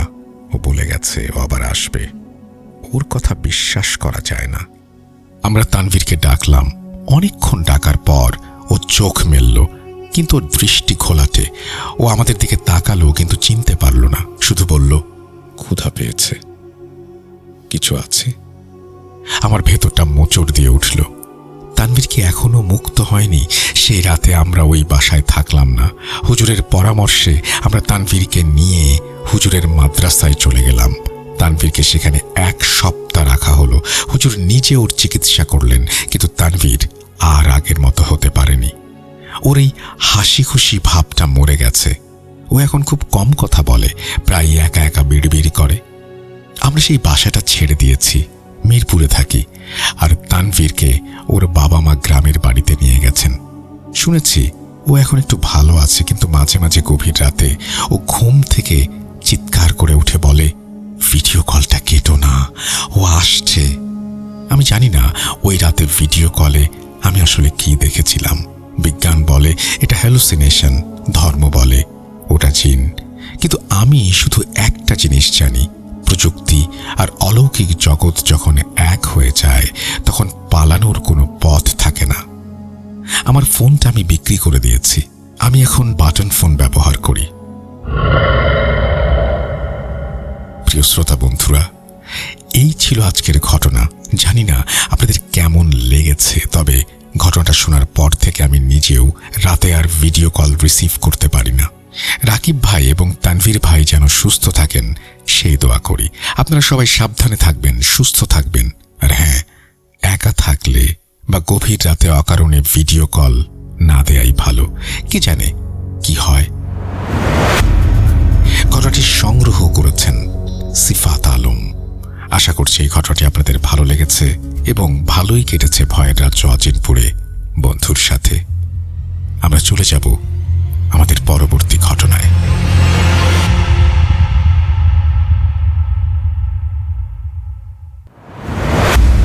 Welcome back. আশা করছি আপনারা সবাই ভালো আছেন এবং ভালোর দলে আছেন। আমি আমিও ভালো আছি আর ভালোর তলেই আছি। পরের ঘটনায় যাব, তবে তার আগে দারুণ একটা খবর জানিয়ে দেবো আপনাদেরকে। আর সেটি হচ্ছে, এখন চাইলেই স্ট্রিম করে হারিয়ে যাও ভয়ের রাজ্য অচিনপুরে বন্ধুর সাথে। কারণ এয়ারটেল দিচ্ছে 4 GB স্ট্রিমিং 24 ঘন্টা মাত্র 29 টাকায়। তাই স্ট্রিম করো ইউটিউব ইচ্ছে মতো, কানেক্টেড থাকো বন্ধু সহ সারা দুনিয়ার সাথে টিকটক, স্ন্যাপচ্যাট, লাইকিতে। অফারটি পেতে ভিজিট করো মাই এয়ারটেল অ্যাপ অথবা ডায়াল করো *4*0029#। আমরা চলে যাব আমাদের পরবর্তী ঘটনায়।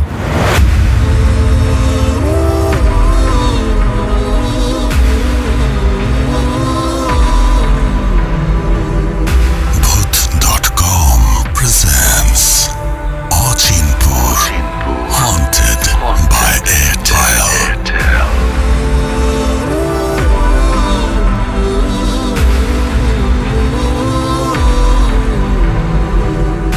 হারিয়ে যাই ভয়ের রাজ্যে অচিনপুরে বন্ধুর সাথে। আবার সময় হলো হারিয়ে যাবার। চলুন হারিয়ে যাই ভয়ের রাজ্য অচিনপুরে বন্ধুর সাথে। এখনো মনে হয় এই তো সেদিন আমরা শুরু করলাম অচিনপুর। আর এখন যখন দেখি অচিনপুরে সবাই ঘটনা পাঠাচ্ছেন, সাবজেক্টে গিয়ে লিখছেন অচিনপুর, তখন সত্যি অবাক হতে হয়। আপনাদের ভালোবাসার এই মূল্য আমি কিভাবে শোধ করব জানি না, তবে চেষ্টা করব আপ্রাণ আপনাদের ভয়ের রাজ্যে নিয়ে যেতে, দারুণ দারুণ সব ঘটনা উপহার দিতে। কথা না বাড়িয়ে সরাসরি ঘটনায় যাচ্ছি। যেভাবে লেখা আছে সেভাবেই পড়ে শোনাচ্ছি। আসসালামু আলাইকুম রাসেল ভাই, আশা করি আল্লাহর অশেষ রহমতে আপনি ভালো আছেন। আমার নাম মোহাম্মদ মারুফ হাসান। আমার বাসা ময়মনসিংহ বিভাগের জামালপুর জেলার সদর থানায়। আমি ভূত.com-এর একজন নতুন শ্রোতা। মাস কয়েক আগেই আমি এই প্ল্যাটফর্ম সম্পর্কে জানতে পারি আমার এক বন্ধুর কাছ থেকে। তার নাম রুহুল আমিন। সে ভূত.com-এর অনেক পুরাতন একজন শ্রোতা। আজ আমি যে ঘটনাটি বলবো তা আমার এবং আমার ফ্রেন্ড রুহুল আমিনের সাথে ঘটা একটা সত্য ঘটনা। লেখায় ভুল ত্রুটি হলে ক্ষমা সুন্দর দৃষ্টিতে দেখবেন। চলুন কথা না বাড়িয়ে ঘটনায় যাওয়া যাক।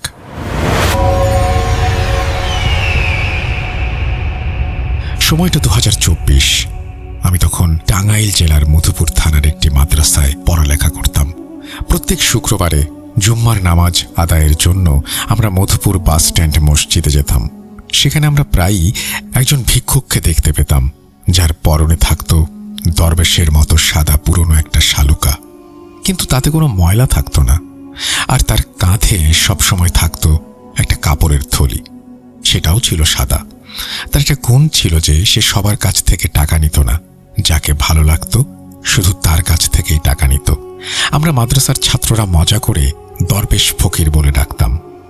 একবার এক জুম্মার নামাজের পর আমি চলে আসছিলাম, হঠাৎ সে আমাকে ডাক দিল, এই হুজুর এদিকে আয়, আমাকে টাকা দিবি না?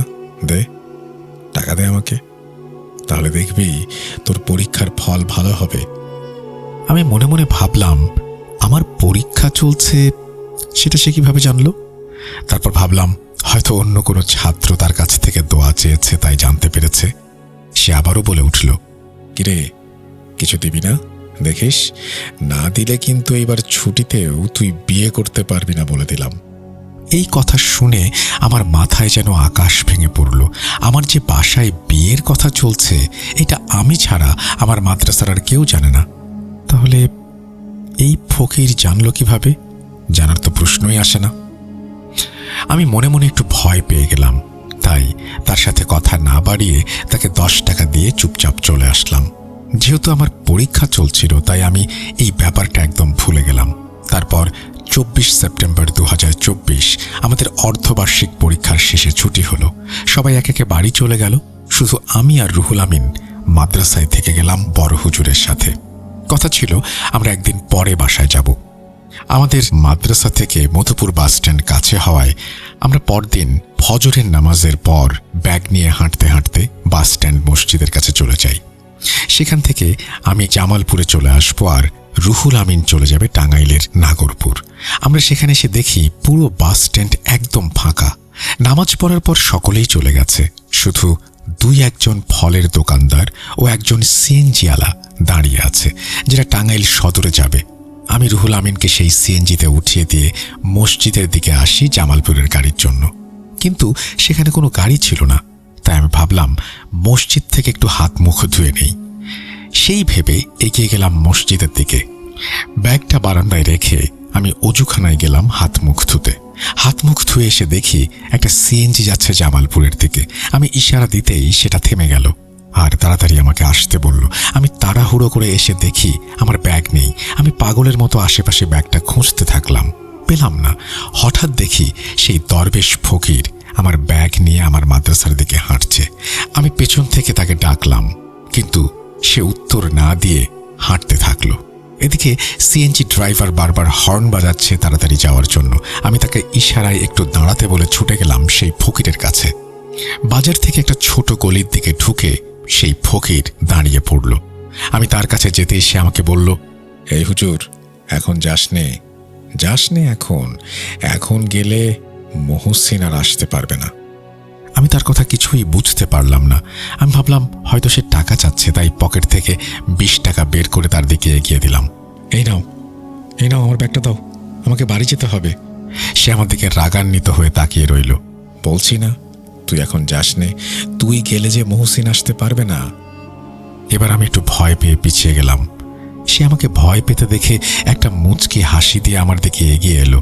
তারপর কাঁধ থেকে ব্যাগটা নামিয়ে আমার দিকে এগিয়ে বলল, মহসিন আসবে।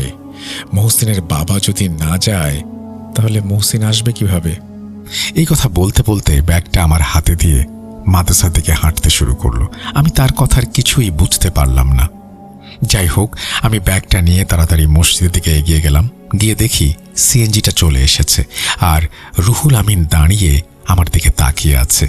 আমি তার কাছে যেতে সে বলল, কি মারুফ ভাই, কার সাথে কথা বলছিলেন ওখানে দাঁড়িয়ে? আর বলো না, ওই যে দরবেশ ফকিরটা আছে না, সে আমার ব্যাগ নিয়ে পালাচ্ছিল। কত কিছু করে যে ব্যাগটা নিলাম। রুহুল বলল, কই, আমি তো দেখলাম আপনি একা একা নিজের সাথে কথা বলছেন, তাই তো আমি নেমে আসলাম। কি যে বলো না, কোথায় একা একা কথা বলছিলাম? আরে ওই ফকিরটা ছিল ওখানে। না মারুফ ভাই, কেউ ছিল না সেখানে। তার কথা শুনে আমি একটু অবাকই হলাম। কথা বলার মাঝখানেই হঠাৎ একটা বাস এসে দাঁড়ালো। রুহুল আমাকে বলল, ভাই আপনি বাসায় যে রেস্ট নেন, পরীক্ষার অনেক চাপ গেছে, বাসায় যান। আমি আর কথা না বলে চুপচাপ বাসে উঠে পড়লাম। সিটে বসে ভাবতে লাগলাম, রুহুল এটা কি বলল? ফকিরটা তো সেখানেই ছিল, তাহলে কি আমি ভুল দেখলাম? এসব ভাবতে ভাবতে হঠাৎ আমাদের বাসটা ধানবাড়ি জামালপুর রোডের একটি জায়গায় ব্রেক করলো। আমি দেখলাম রাস্তার পাশে অনেক ভিড় জমা হয়ে আছে। কি হয়েছে জানতে চাইলে একজন বলল, ভাই একটু আগে এখানে একটা সিএনজি অ্যাক্সিডেন্ট করেছে, ভেতরে বসে থাকা সবাই মারা গেছে। আমি দেখার জন্য জানালা দিয়ে বাইরে তাকালাম, আর যা দেখলাম তা দেখে আমার পায়ের নিচ থেকে মাটি সরে গেল। আমি দেখলাম এটা সেই সিএনজি যেটা আমি প্রথম উঠতে চেয়েছিলাম। ওই দরবেশ ফকিরটা আমার ব্যাগটা না নিলে আমি এই সিএনজিতেই বসতাম। কিছুক্ষণের জন্য আমার মাথা কাজ করা বন্ধ করে দিয়েছিল। আমি বুঝতে পারছিলাম না যে এটা কি হলো আমার সাথে। আপনাদের কাছে হয়তো বিষয়টা অতটা ভয়ানক নাও মনে হতে পারে, তবে যার সাথে ঘটে সেই আসলে বুঝতে পারে ওই সময়টা ঠিক কেমন লাগে। আমি ঠিক বোঝাতে পারবো না আমার মনের অবস্থা তখন কেমন ছিল। সেই রক্তাক্ত লোকগুলোর জায়গায় নিজেকে কল্পনা করতেই আমার বুকটা কেঁপে উঠল। তারপর আমি কোনো রকম বাসায় এসে কারোর সাথে কোনো কথা না বলেই রুমে চলে যাই। সারাদিন আমি রুমেই ছিলাম, ঘুমিয়ে না জেগে সেটা জানা নেই। বিকেলের দিকে একটু স্বাভাবিক হবার পর রুম থেকে বাইরে বের হই। তখন আমার আম্মু আমাকে জানায় যে তারা আমার জন্য একটা মেয়েকে সিলেক্ট করেছে, তাকে দেখতে যেতে হবে। এই কথা শুনে আমার সেই ফকিরের কথা আবারও মনে পড়ে গেল। মহসিন আসবে। মহসিনের বাবা যদি না যায় তাহলে মহসিন আসবে কিভাবে? তারপর সব কাজ শেষ করার পর 27 সেপ্টেম্বর 2024 আমাদের বিয়ে হয়। তার এক সপ্তাহ পরে আমি আবার মাদ্রাসায় যাই। সেখানে গিয়ে আমি অনেক খুঁজি সেই দরবেশ ফকিরকে, কিন্তু তাকে আর কখনো দেখা যায়নি। এমনকি সে আর মসজিদের বাইরেও বসেনি, যেখানে আগে বসত। এই ছিল ঘটনা রাসেল ভাই। এই ঘটনা যখন আমি আমার ফ্রেন্ড রুহুল আমিনকে জানাই, তখন সে আমাকে ভূত.com সম্পর্কে জানায় এবং এই ঘটনাটি আপনাকে লিখে পাঠাতে বলে। লেখার মধ্যে ভুল ত্রুটি হলে আবারও ক্ষমা চেয়ে নিচ্ছি। আপনার মুখে পড়ে শোনানোর অনুরোধ জানাচ্ছি। আমি মাদ্রাসায় পড়ালেখার দরুন সবগুলো এপিসোড শুনতে পারি না, তবে ফ্রি থাকলে বা বাসায় থাকলে শোনার চেষ্টা করি। তাই রাসেল ভাইয়ের কাছে আমার একটা বিশেষ আবেদন থাকবে, যদি আমার পাঠানো এই ঘটনাটি সিলেক্টেড হয় তাহলে কবে কোন এপিসোড এটা প্রচার করা হবে আমাকে জানানোর অনুরোধ রইল। আর আমি যেহেতু নতুন, তাই সবগুলো এপিসোড শুনতে চাই। কিভাবে, কোথা থেকে শুরু করব বলে দিন। এটাই বলে তিনি তার ঘটনা শেষ করেছেন।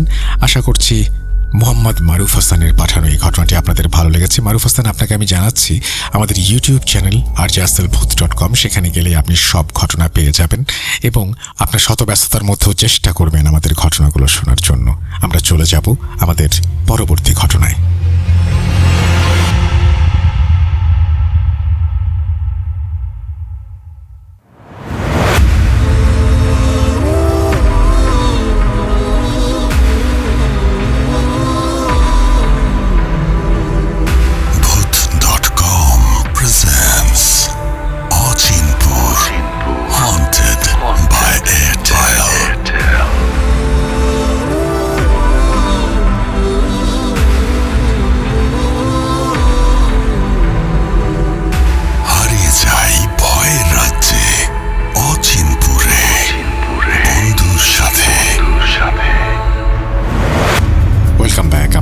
সবাইকে স্বাগত জানাচ্ছি আমি রাসেল। আশা করছি আপনারা সবাই ভালো আছেন, ভালোর দলে আছেন। আমিও ভালো আছি আর ভালোর দলে আছি। নতুন একটা ঘটনায় যাব, যেভাবে লেখা আছে আমি সেভাবেই বলে শোনাচ্ছি।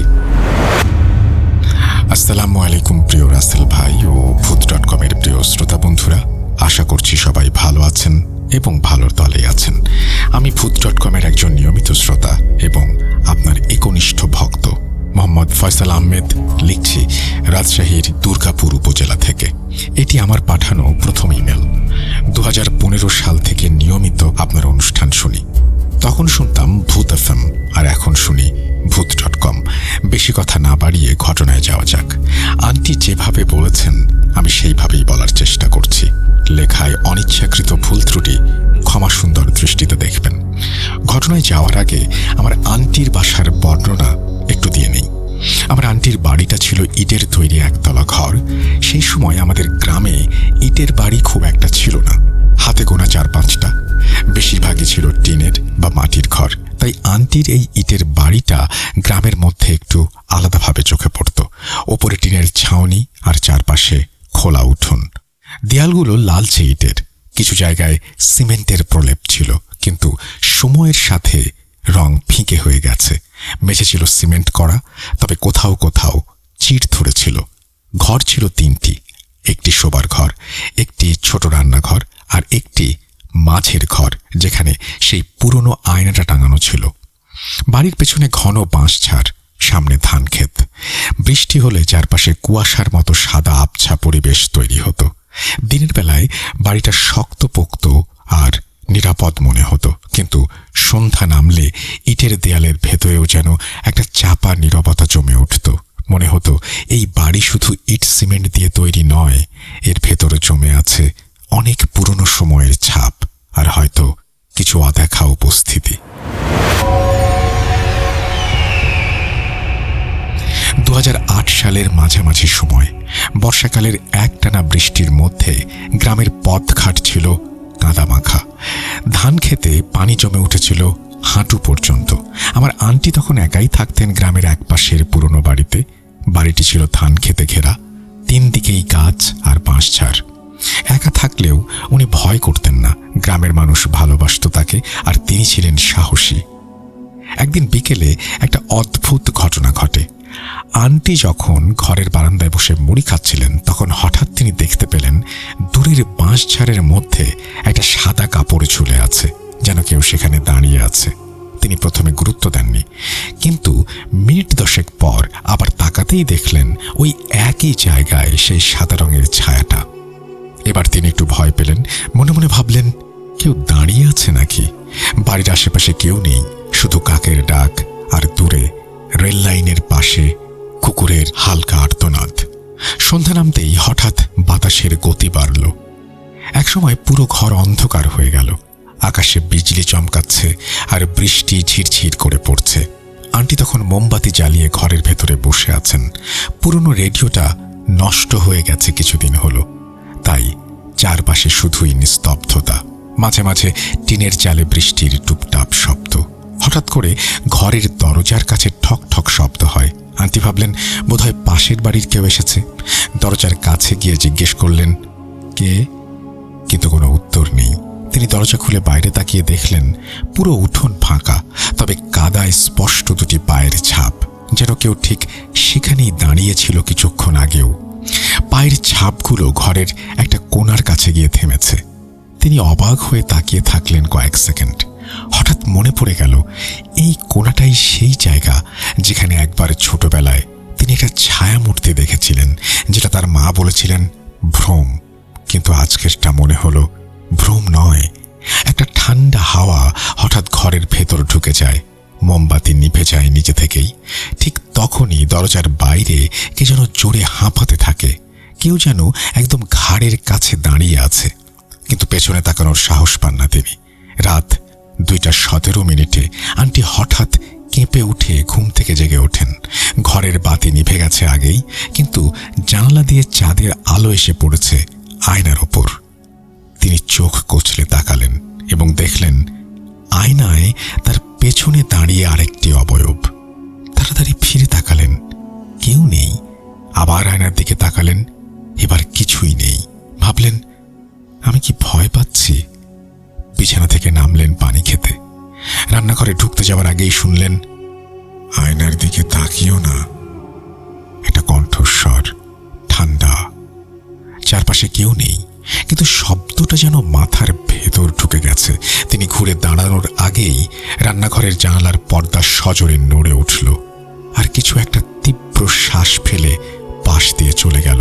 তিনি পুরো অবশ হয়ে গেলেন, শরীর কাঁপতে লাগলো। সকালে ঘুম থেকে উঠে দেখলেন আয়নায় তার চেহারা অদ্ভুতভাবে বিকৃত, হালকা দাগের মতো যেন কেউ আঁচড় কেটেছে। চোখের নিচে ফোলা দাগ, গালের একপাশে নখের আঁচড়, আর চোখের মনি যেন একটু ঘোলাটে। তিনি কাউকে কিছু বললেন না।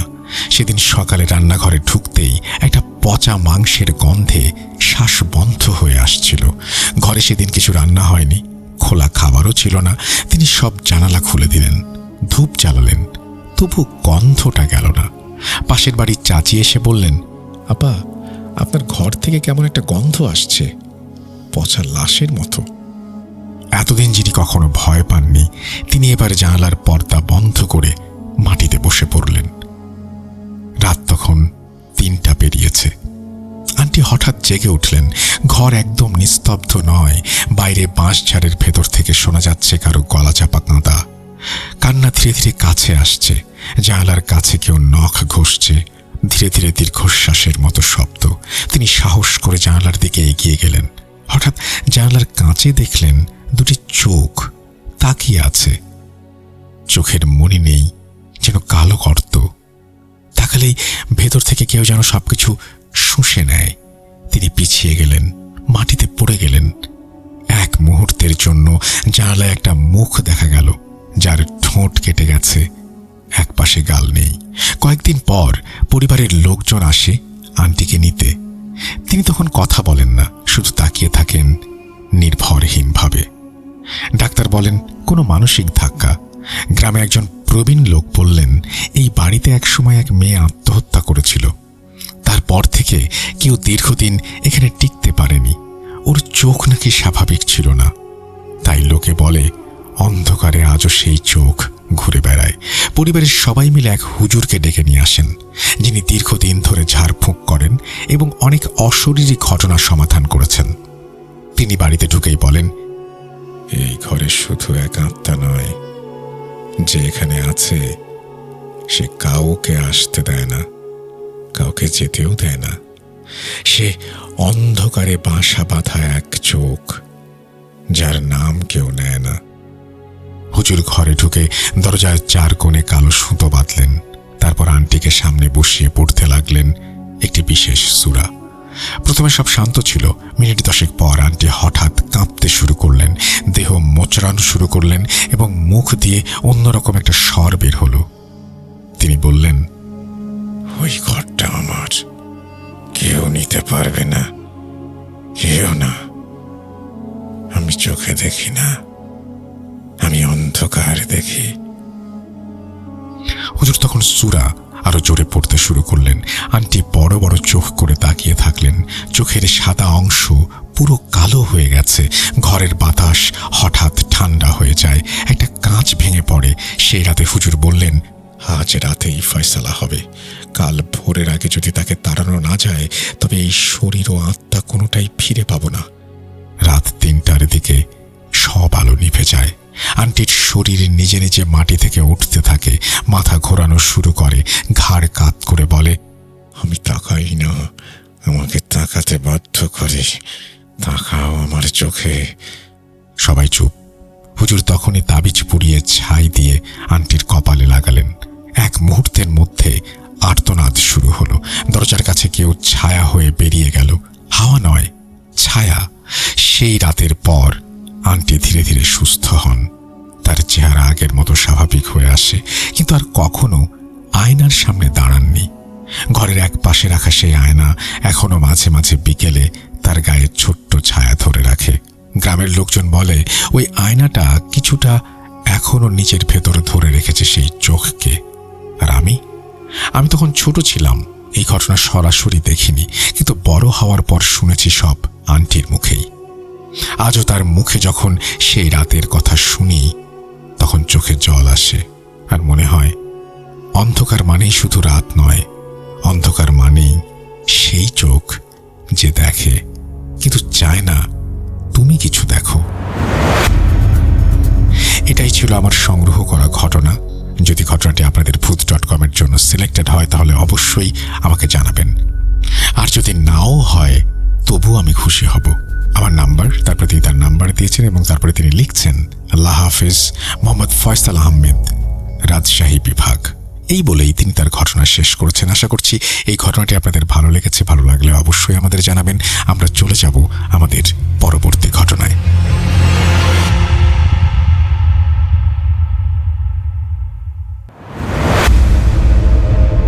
Welcome back. আশা করছি আপনারা সবাই ভালো আছেন এবং ভালোর দলে আছেন। আমিও ভালো আছি আর ভালোর দলেই আছি। পরের ঘটনায় যাব, তবে তার আগে দারুণ একটি খবর জানিয়ে দিতে চাই। 50 GB internet, 500 minute talk time, 30 দিন মাত্র 599 টাকায়। স্ট্রিম করে হারিয়ে যাও ভয়ের রাজ্য অচিনপুরে বন্ধুর সাথে। অফারটি পেতে ভিজিট করো মাই এয়ারটেল অ্যাপ অথবা ডায়াল করো *4*599#। আমরা চলে যাব আমাদের পরবর্তী ঘটনায়।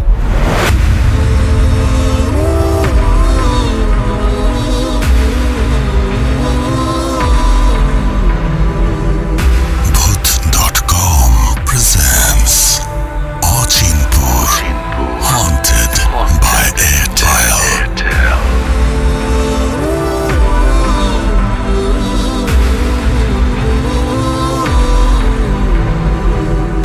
হারিয়ে যাই ভয়ের রাজ্যে অচিনপুরে বন্ধুর সাথে। Welcome back. আপনাদের সবাইকে স্বাগত জানাচ্ছি আমি রাসেল। আশা করছি আপনারা সবাই ভালো আছেন, ভালোর দলে আছেন। আমিও ভালো আছি আর ভালোর দলেই আছি। আমরা নতুন একটা ঘটনায় যাব। আমরা ইমেল তো শুনলামই, এবার যাব অডিও ক্লিপে। আশা করছি অডিও ক্লিপটি প্রথম থেকে শেষ পর্যন্ত শুনবেন এবং ভালো লাগবে আপনাদের। চলুন কথা না বাড়িয়ে শুরু করা যাক। আসসালামু আলাইকুম ডিয়ার লিসেনার্স, আশা করি সকলে ভালো আছেন এবং সুস্থ আছেন। আমি মোহাম্মদ সাবিত আলম বলছি ময়মনসিংহ বিভাগ থেকে। আজকে আমি যে ঘটনাটি আপনাদের সামনে শেয়ার করব, সেটি আমাকে বলেছেন সিদ্রার দৃষ্টিকোণ থেকে ওর জীবনে ঘটে যাওয়া সেই ভয়াবহ রাতের কথাগুলো আমি এখন আপনাদের সামনে তুলে ধরব। চলুন কথা না বাড়িয়ে ঘটনাটি শুনে আসা যাক। ঘটনাটা ঘটে ময়মনসিংহের একটি পুরাতন মহল্লায়। সিদ্রারা 3 ভাই বোন ছিলেন। সিদ্রা আর সুমনা ছিল যমজ বোন, আর ওদের সব থেকে ছোট ভাই নিবিড়। সিদ্রা আর সুমনার চেহারার এতটাই মিল ছিল যে মানুষ কনফিউজড হয়ে যেত। শুধু সিদ্রার কানের কাছে ছোট্ট একটা তিল ছিল, সেটা দেখে সবাই বুঝতে পারত কে সিদ্রা এবং কে সুমনা। চেহারা এক হলেও ওদের স্বভাব ছিল সম্পূর্ণ উল্টো। সিদ্রা ছিল ভীষণ শান্তশিষ্ট, আর সুমনা ছিল প্রচণ্ড ছটফটে, চঞ্চল এবং জেদি। নিবিড়ও কম জেদি ছিল না। যদি কোনো কিছু তার লাগতো, তার মানে লাগতো। ওনাদের মা বাবা দুইজনেই চাকরি করতেন। ওনারা যখন স্কুল থেকে ফিরতেন, দাদি তখন ওনাদের জন্য অপেক্ষা করতেন। মা অফিস থেকে ফিরতেন ওরা বাসায় আসার 2 ঘন্টা পরে। আর ওই সময়টা নিবিড় আর দাদি খুব শান্তিতেই কাটাতেন, যদি না সুমনার সাথে থাকতো। সুমনা নিজে তো শান্ত হয়ে বসেই থাকতো, কিন্তু কাউকে সে শান্তিতে বসতে দিত না, নানান ধরনের কথা বলতো। সিদ্ধার্থের বাসার ঠিক উল্টো দিকে ছিল দাদির আপন ভাইয়ের বাসা। কয়েক বছর আগে ওনার দাদির আপন ভাইয়ের স্ত্রী এবং একমাত্র ছেলে মারা যায় একটা মর্মান্তিক কার অ্যাক্সিডেন্টে। এরপর থেকে উনি একাই হয়ে গিয়েছিলেন। একাকিত্ব আর শোক ওনাকে একটু মানসিক ভারসাম্যহীন করে তুলেছিল। ওনার কেমন যেন একটা অস্বাভাবিক ভয় কাজ করত সারাদিন। বেশি মানুষ দেখলেই উনি প্রচন্ড ভয় পেয়ে খাটের নিচে লুকিয়েও পড়তেন। দাদি গিয়ে অনেক বুঝিয়ে সুঝিয়ে ওনাকে বের করে আনতেন। বাচ্চাদের দেখলে উনি রেগে যেতেন, চিৎকার করতেন। আর দাদি এবং সিদ্রার বাবা দুইজনে ওনার দেখাশোনা করতেন। 2 বছর আগে হঠাৎ একদিন নিজের ওই ফাঁকা বাসার সামনে ওনাকে মৃত অবস্থায় পাওয়া যায়। রাতের বেলা কোনো এক অজানা সময়ে হার্ট অ্যাটাক করে উনি মারা গিয়েছিলেন। এরপর থেকে ওই বাসাটা পরিষ্কার করে তালা ঝুলিয়ে দেওয়া হলো। কিন্তু তালা দেওয়ার পর থেকে শুরু হলো আসল সমস্যা। সিদ্রাদের বাসায় হুটহাট করে এমন আত্মীয় স্বজন আসা শুরু করলো যারা আগে কখনোই আসতো না। সিদ্রার বড় চাচা এবং ছোট চাচা কয়েক বছর আগে দাদিকে নিজেদের কাছে রাখতে পরিষ্কার মানা করে দিয়েছিলেন। তখন সিদ্রার বাবা মাকে বাধ্য হয়ে দাদিকে নিজের কাছে রাখতে হয়। এটা অবশ্য সিদ্রার মা বাবার সুবিধাই হয়েছিল এবং ওনারা বেশ খুশি ছিলেন। নিশ্চিন্ত অফিস করতে পারতেন বাচ্চাদের রেখে। আর ওই চাচারা শুধু ঈদ বা অন্য কোনো অকেশন হলে আসতেন। আর দাদির ভাইয়ের যে বাড়িটা ছিল, ওই বাসার মালিক দাদি নিজেই ছিলেন। দাদি সিদ্রার বাবাকে বলেছিলেন বাড়িটা বিক্রি করে দিতে, কারণ ওই টাকায় হজ করতে চেয়েছিলেন উনি। কিন্তু সিদ্রার বাবা বলেছিলেন আর কিছুদিন ওয়েট করতে, প্রপার্টির দাম বাড়লে ভালো টাকায় বিক্রি করা যাবে। কিছুদিন বাসাটা বন্ধ থাকার পরে সেখানে একটা ছোট্ট ফ্যামিলি ভাড়া এলো। স্বামী স্ত্রী আর তাদের একমাত্র মেয়ে নীলা আপু। নীলা আপু কলেজে পড়তেন। নীলা আপুর মায়ের সাথে সিদ্রার মায়ের বেশ ভালো একটা সম্পর্ক হয়ে গেল। 2 বছর ধরে ওনার ওই বাসায় ভাড়াই ছিলেন। আর এই 2 বছর ধরে সিদ্রাদের আত্মীয়রা টাকার জন্য অশান্তি করতেই থাকে। দাদি কখনো টাকা দিতেন, কখনো দিতেন না। গত 3 মাস ধরে দাদি টাকা দিতে দিতে এমনভাবে ভেঙে পড়েছিলেন, উনি মানা করে দিলেন। তখন চাচারা বাসাটা বিক্রি করার জন্য পাগল হয়ে গেলেন। এই নিয়ে গত 3 মাস ধরে 2 ফ্যামিলিতে প্রচন্ড ঝগড়া এবং অশান্তি চলছিল। সিদ্রা আর সুমনা তখন 9ম শ্রেণীতে। এই রেগুলার ঝগড়াঝাটির কারণে ওদের পড়াশোনায় খুবই ডিস্টারবেন্স হচ্ছিল। সিদ্রার খুব কষ্ট হতো দাদির জন্য। বয়স্ক মানুষের সাথে এমন বিভিন্ন ধরনের ঘটনা। দাদি তারপরেও টেনশন করতে লাগলেন, এই বাসার কি হবে বা ওনার ছেলেরা বা কি করতে পারে। একদিন দাদি কোনো এক কারণে সুমনাকে দিনের বেলা একটু বকা দিয়েছিলেন। সুমনা ছাদে গিয়ে রাগের মাথায় রাস্তার দিকে তাকিয়েছিল। হঠাৎ সে দেখতে পেল ছোট চাচার চাচি একটা বাইকে করে ওদের গলিতে ঢুকছে। এই ভর দুপুরে তাদের আসার কোনো কারণ নেই। সুমনা অবাক হয়ে ছাদের রেলিংয়ের আড়ালে লুকিয়ে পড়ে। ওরা সিদ্রাদের গেটের বাহিরে বাইক থামায়। ঠিক উল্টো দিকে দাদার বাসার গেটের সামনে বাইক থামালো। দাদা মানে হচ্ছে সিদ্রার দাদির ভাই। চাচা খুব সন্দেহজনকভাবে এদিক ওদিক তাকাচ্ছিলেন। দুপুরবেলা সম্পূর্ণ গলি একেবারেই ফাঁকা, শুনশান সাইলেন্স। চারদিক থেকে বাইকে বসেই ওনারা দেখতে থাকলেন যে কে আসছে বা কে আসছে না। তারপর খুব দ্রুত টানে বাইক দিয়ে তারা গলি থেকে বেরিয়ে গেলেন। বেরিয়ে যাবার আগে ছোট্ট একটা পুটলি থেকে কিছু একটা জিনিস ছিটিয়ে দিলেন সেই ঘরের আশেপাশে। সুমনার বয়স তখন কম, সে এত কিছু বুঝতেই পারেনি। 5 মিনিট পরে সে কৌতূহল সামলাতে না পেরে নিচে নেমে এলো।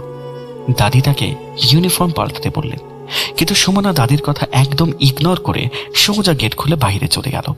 সে দেখতে চাইছিল চাচারা ওখানে কি ফেলে গেছে। কিন্তু ওই সময়ে নীলা আপু কলেজ থেকে ফিরে গলিতে ঢুকলেন। সাদা ইউনিফর্ম পরা নীলা আপু প্রচন্ড গরমে দ্রুত হেঁটে নিজের গেটের কাছে চলে এলেন। সুমনা নীলা আপুকে সালাম দিল এবং দাদার বাসার গেটের সামনে দাঁড়ালো। সেখানে কিছু ভেজা মাটি আর একটা কালো মতো গুঁড়ো ছড়ানো। সুমনা নীলা আপু দুইজনই অজান্তে ওই ছড়ানো মাটি এবং গুঁড়োর উপরে পা দিয়ে ফেলল। সুমনা নীলা আপুর সাথে স্বাভাবিকভাবেই কথা বলতে লাগলো। নীলা আপুর মা ভেতর থেকে গেট খুলে দিলেন। নীলা আপু ভেতরে চলে গেলেন। সুমনাও নিজের বাসায় ফিরে এলো। সুমনা বাসায় ঢুকতেই দাদি হঠাৎ এক অদ্ভুত কাণ্ড করে বসলেন। উনি সুমনার গালে জোর একটা থাপ্পড় মেরে বসলেন। একে তো দাদির শরীর খারাপ, তার উপর সুমনা একবার ছাদে যায়, একবার বাহিরে যায়, এই কারণে হয়তোবা দাদি রেগে গিয়েছিলেন। সুমনা থাপ্পড় খেয়ে প্রথমে কিছুক্ষণ পাথরের মতো দাঁড়িয়ে রইল, তারপর সে আর কোনো কথা না বলে নিজের ঘরে ঢুকে গেল। সিদ্রা দাদিকে অনেক বোঝানোর চেষ্টা করলেন যে সুমনার সাথে যেন এমন না করা হয়। অনেকক্ষণ সময় সুমনা ঘরের ভেতর থেকে বের হয়নি। সিদ্রা মাঝে মাঝে গিয়ে দরজায় নক করছে, কিন্তু সুমনা বের হয় না। মা আর দাদি যখন ফিরলেন, সিদ্রা তখন মাকে বললেন, মা, সুমনা এখনো দরজা খোলেনি, বুঝতে পারছি না, এত দেরি তো করে না। মা তখন সব কাজ ফেলে সুমনার ঘরের সামনে গিয়ে দাঁড়ালেন। তিনি দরজায় জোরে নক করতে লাগলেন। তিনি বললেন, এই সুমনা, দরজাটা খোল না, দাদির শরীর খারাপ, তুই বুঝতে পারছিস না? এরকম পাগলামি করলে হয়? আরে দরজাটা খোল। ভেতর থেকে কোনো উত্তর এলো না, একদম পিনড্রপ সাইলেন্স। সিদ্রা ভাবল সুমনা হয়তো বা ঘুমিয়ে পড়েছে, কিন্তু ওদের মনে কোনো একটা সময়ে হঠাৎ অদ্ভুত একটা ভয় কাজ করছিল। সুমনা রাগ করে চিল্লাচিল্লি করত, কিন্তু এত লম্বা সময় ধরে তো চুপ থাকতো না। মা এবার আবার দরজা ধাক্কা দিলেন। এবার তিনি দরজার হাতলে জোরে একটা মোচড় দিলেন।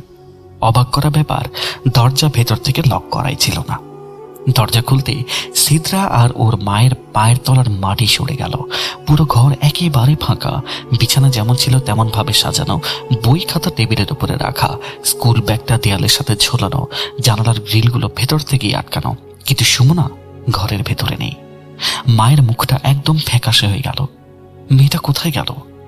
দাদি এসে সিদ্রার হাত চেপে ধরলেন। ওনার গলা কাঁপছিল। তিনি বললেন, সিদ্রা, আমি তোর একটা থাপ্পড় মারছিলাম, এই জন্য কেউ বাড়ি থেকে চলে যাইব? দাদির চোখ মুখে হাড় হিম করা আতঙ্ক। সম্পূর্ণ বাসা তন্ন তন্ন করে খোঁজা হলো, কিন্তু সুমনাকে পাওয়া গেল না। সিদ্রার মাকে রাস্তায় অবস্থায় দেখে নীলাপুর আম্মু জিজ্ঞেস করলেন, ভাবি কি হয়েছে? ওনার মা বললেন, সুমনাকে খুঁজে পাচ্ছি না, কি কোথায় গেল জানি না, দাদির সাথে রাগ করে।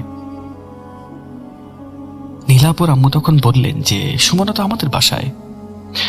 ওনাদের মা তাড়াতাড়ি নীলাপুতের বাসায় গেলেন এবং সুমনাকে বললেন, তুই এক্ষুনি বাসায় চল, তোর বাবা চলে এসছে, তুই এই ধরনের কাজ আর কখনো করবি না। সুমনা মায়ের কথায় কোনো রেসপন্স করলো না। শূন্য দৃষ্টিতে নীলাপু এবং ওনার মাকে টাটা বলে চলে এলো।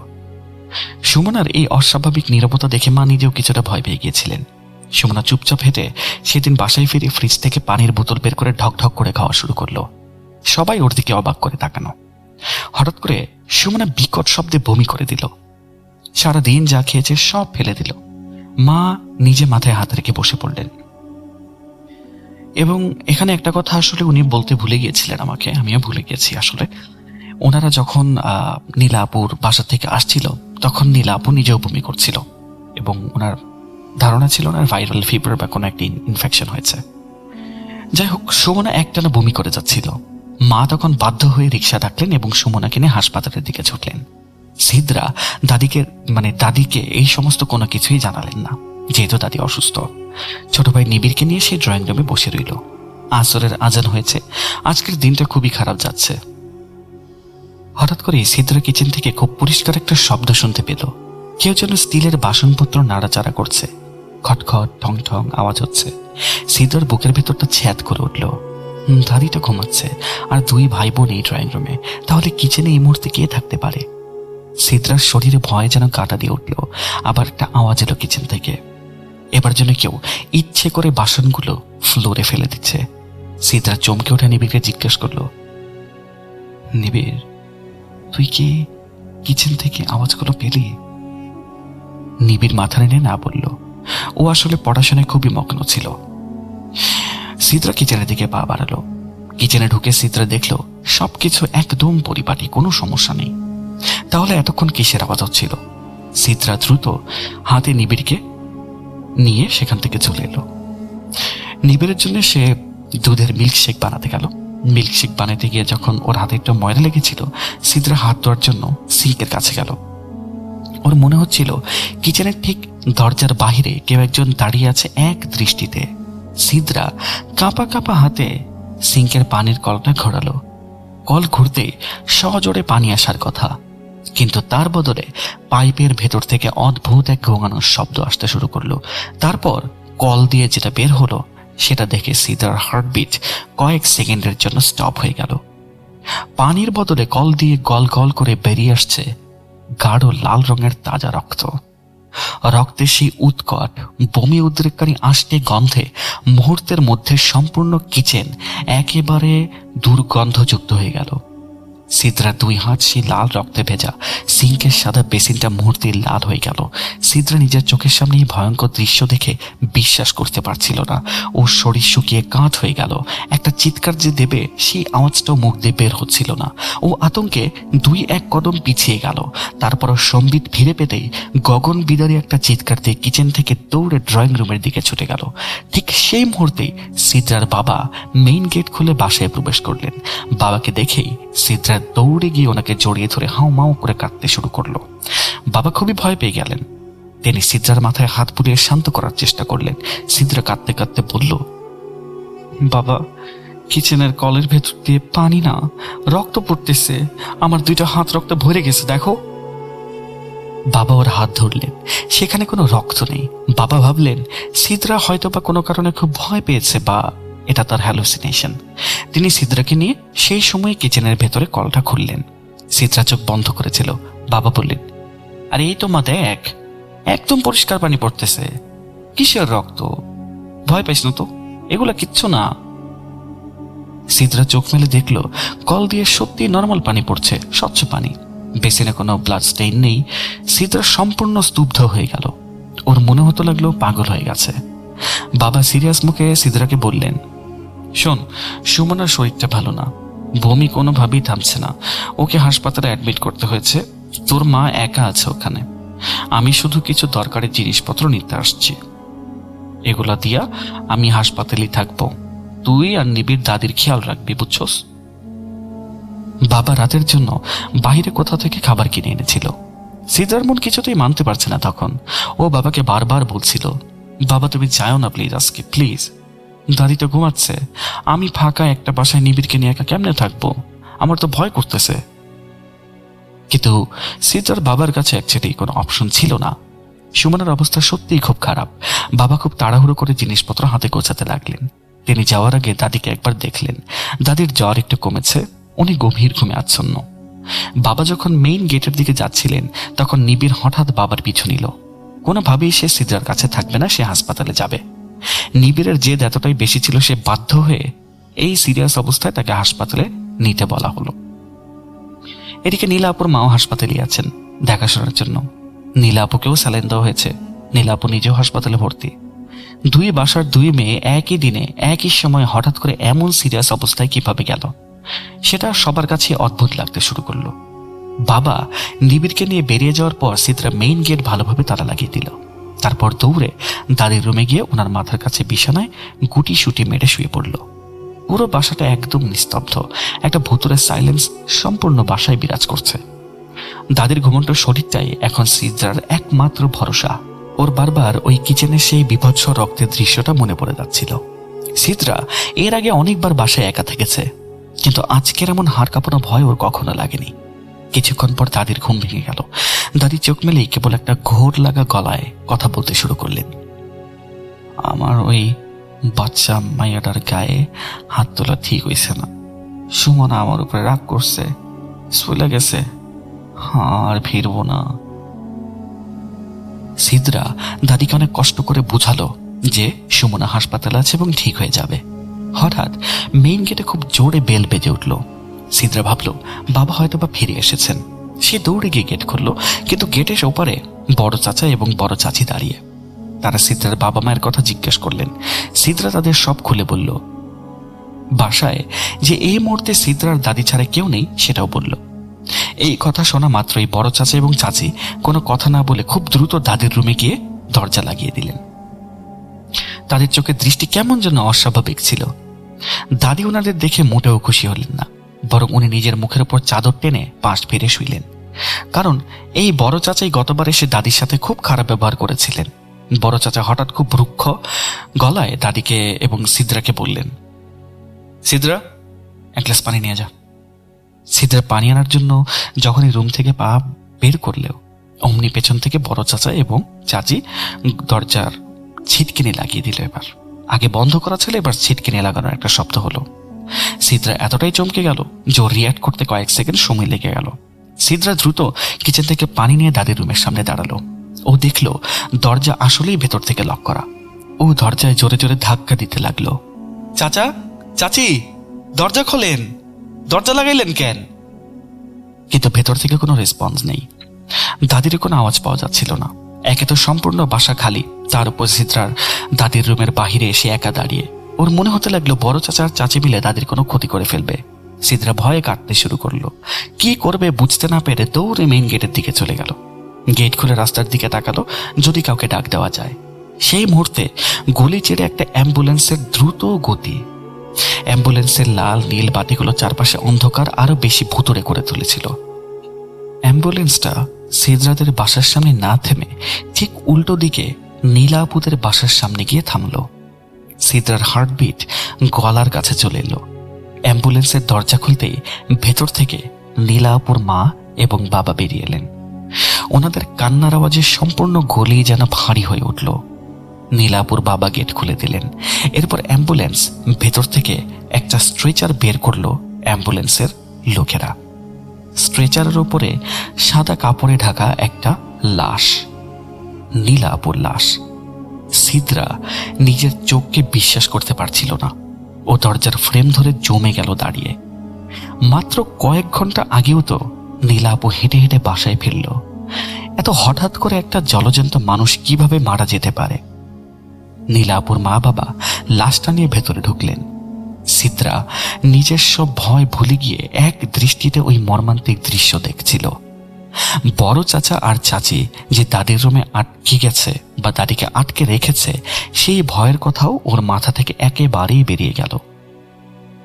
2-3 মিনিট পরে একটা রিক্সা এসে থামলো। রিক্সা থেকে বাবা এবং নিবিড় নামলো।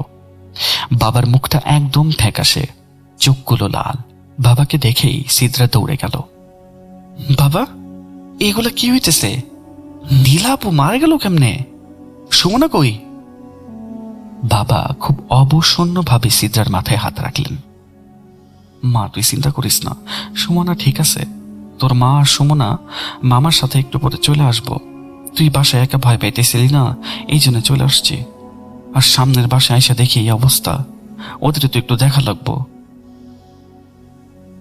নীলা আপুকে নাকি হাসপাতালে ভুল ইঞ্জেকশন দেওয়া হয়েছিল। তার উপরে মেয়েটার প্রেশার একদম ফল করেছিল। যা হয়েছে খুব খারাপই হয়েছে। কথা বলতে বলতে বাবা সিদ্রাকে নিয়ে ভেতরে গেলেন। ওরা সোজা দাদির রুমে চলে গেল। সিদ্রা এতটাই শকের মধ্যে ছিল যে বড় চাচাদের কথা বাবাকে বলতে ভুলে গিয়েছিলেন। নীলাপুর মৃত্যুর খবরটা ওর মাথায় খুব বাজেভাবে আঘাত করেছিল। দাদির রুমের কাছে গিয়ে ওরা দেখলো দরজা খোলা। বড় চাচা এবং চাচি খুব স্বাভাবিক ভঙ্গিতেই সোফায় বসে আছে, কিচ্ছু যেন হয়নি। দাদি বিছানায় উঠে বসে আছেন। দাদিকে দেখে মনে হচ্ছিল উনি খুব ভয় পেয়েছেন, কিছু একটা বলতে চাইছেন কিন্তু পারছেন না। সিদ্রাকে কাঁদতে দেখে দাদি নিজের সব ভয় ভুলে গেলেন। উনি সিদ্রাকে জড়িয়ে ধরে জিজ্ঞেস করলেন, কি হইছে রে দাদু ভাই, কান্দোস কেন? বাবা দাদিকে নীলার আপুর মৃত্যুর খবরটা দিলেন। এই কথা শুনে দাদিও হাউমাউ করে কেঁদে উঠলেন। ওনার নিজের নাতনি সুমনার জন্য খুব ভয় হচ্ছিল ওনার। বাবা আর বড় চাচা মিলে দাদিকে অনেক কষ্টে শান্ত করলেন। এরপরে সিদ্রার মা মামা সুমনাকে নিয়ে বাসায় ফিরে এলেন। সুমনাকে দেখে সিদ্রার বুকের পাথরটা একটু নামলো। দাদি সুমনাকে জড়িয়ে ধরে অঝরে কাঁদতে লাগলেন। সুমনার শরীর এখন আগের থেকে বেটার, কিন্তু ও একেবারেই চুপচাপ। ওর চোখের দৃষ্টি কেমন যেন শূন্য। মা সুমনাকে সিদ্রার কাছে বুঝিয়ে দিল এবং দ্রুত রেডি হয়ে সামনের বাসায় নীলাপুর জানাজার জন্য প্রস্তুতি নিতে চলে গেলেন। বড় চাচা এবং চাচিও সেই সুযোগে নিজেদের বাসায় চলে গেলেন। নিবিড় এতক্ষণ কান্নাকাটি করে দাদির পাশেই ঘুমিয়ে পড়েছে।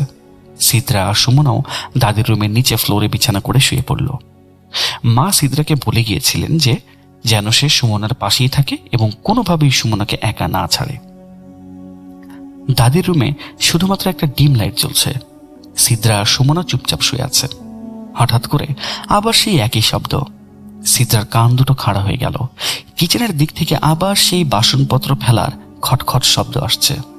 এবার শব্দটা আরো বেশি স্পষ্ট এবং ভায়োলেন্ট। কেউ যেন কিচেনের জিনিসপত্র খুব ক্রোধান্বিত হয়ে আছাড়ে ভাঙছে। সিদ্রা চোখ বন্ধ করে শুয়ে রইল। ও নিজেকে বোঝাতে চাইল যে মেবি এটা ওর মনের ভুল। কিন্তু সুমনা যে এতক্ষণ পাথরের মতো নীরব হয়ে পড়েছিল, সে ফিস ফিস করে বলে উঠল, সিদ্রা, শুনতে পাচ্ছিস? কিচেনে কে যেন হাড়ি পাতিল ভাঙছে। সিদ্রা ভয়ে ভয়ে চোখ খুলল। সুমনার দিকে তাকাতেই ওর শরীরটা যেন কাঁটা দিয়ে উঠল। সুমনার চোখ দুটো অস্বাভাবিকভাবে বড় হয়ে গেছে, মনে দুটো স্থির। সুমনা আবার ফিস ফিস করে বলতে শুরু করলো, সিদ্রা, বাইরে থেকে কান্নার আওয়াজ আসছে। ওরা ওরা নীলাপুকে নিয়ে যেতে এসছে। নীলাপু খুব চিৎকার করছে। নীলাপু বলছে সে যাবে না। সিদ্রা, ওরা কিন্তু নীলাপুর পর আমাকেও নিয়ে যাবে। ওই দেখ, ওরা আমার জন্য জানালার গ্রিলে দাঁড়িয়ে আছে। ও কি দিচ্ছে, অপেক্ষা করছে। আমাকে যেতে দিস না তুই। সুমনা আঙুল তুলে জানালার দিকে ইশারা করলো। সিদ্রা জানালার দিকে তাকাতেই ওর মনে হলো কালো মতো একটা ছায়া জানালার ওপাশ দিয়ে দ্রুত সরে গেল। সুমনার এই হাড় হিম করা কথাগুলো শুনে সিদ্রার গলার কাছে কান্না তালা পাকিয়ে গেল। সুমনাকে জড়িয়ে ধরে সে বলল, সুমনা প্লিজ তুই চুপ কর, এইসব কিচ্ছু না, তুই ঘুমা। কিন্তু সুমনা শান্ত হলো না। ওর সারা শরীর থরথর করে কাঁপছিল। সিদ্রা উপায় না দেখে দাদিকে ধাক্কা দিয়ে ঘুম থেকে তুলল। দাদি সুমনার অবস্থা দেখে খুব ভয় পেয়ে গেলেন। তিনি সিদ্রাকে বললেন, দাদু ভাই, জলদি দৌড়ায় তোর বাপ মারে ডাইকে লইয়া যা। সিদ্রাই রাতের অন্ধকারের মধ্যেই দৌড়ে নীলাপুদের বাসায় গেল। সেখানে উঠোনের মাঝখানে নীলাপুর লাশ, চারপাশে আত্মীয় স্বজন। নীলাপুর মায়ের আকাশভেদী কান্নার আওয়াজ মেইন রোড পর্যন্ত যাচ্ছিল।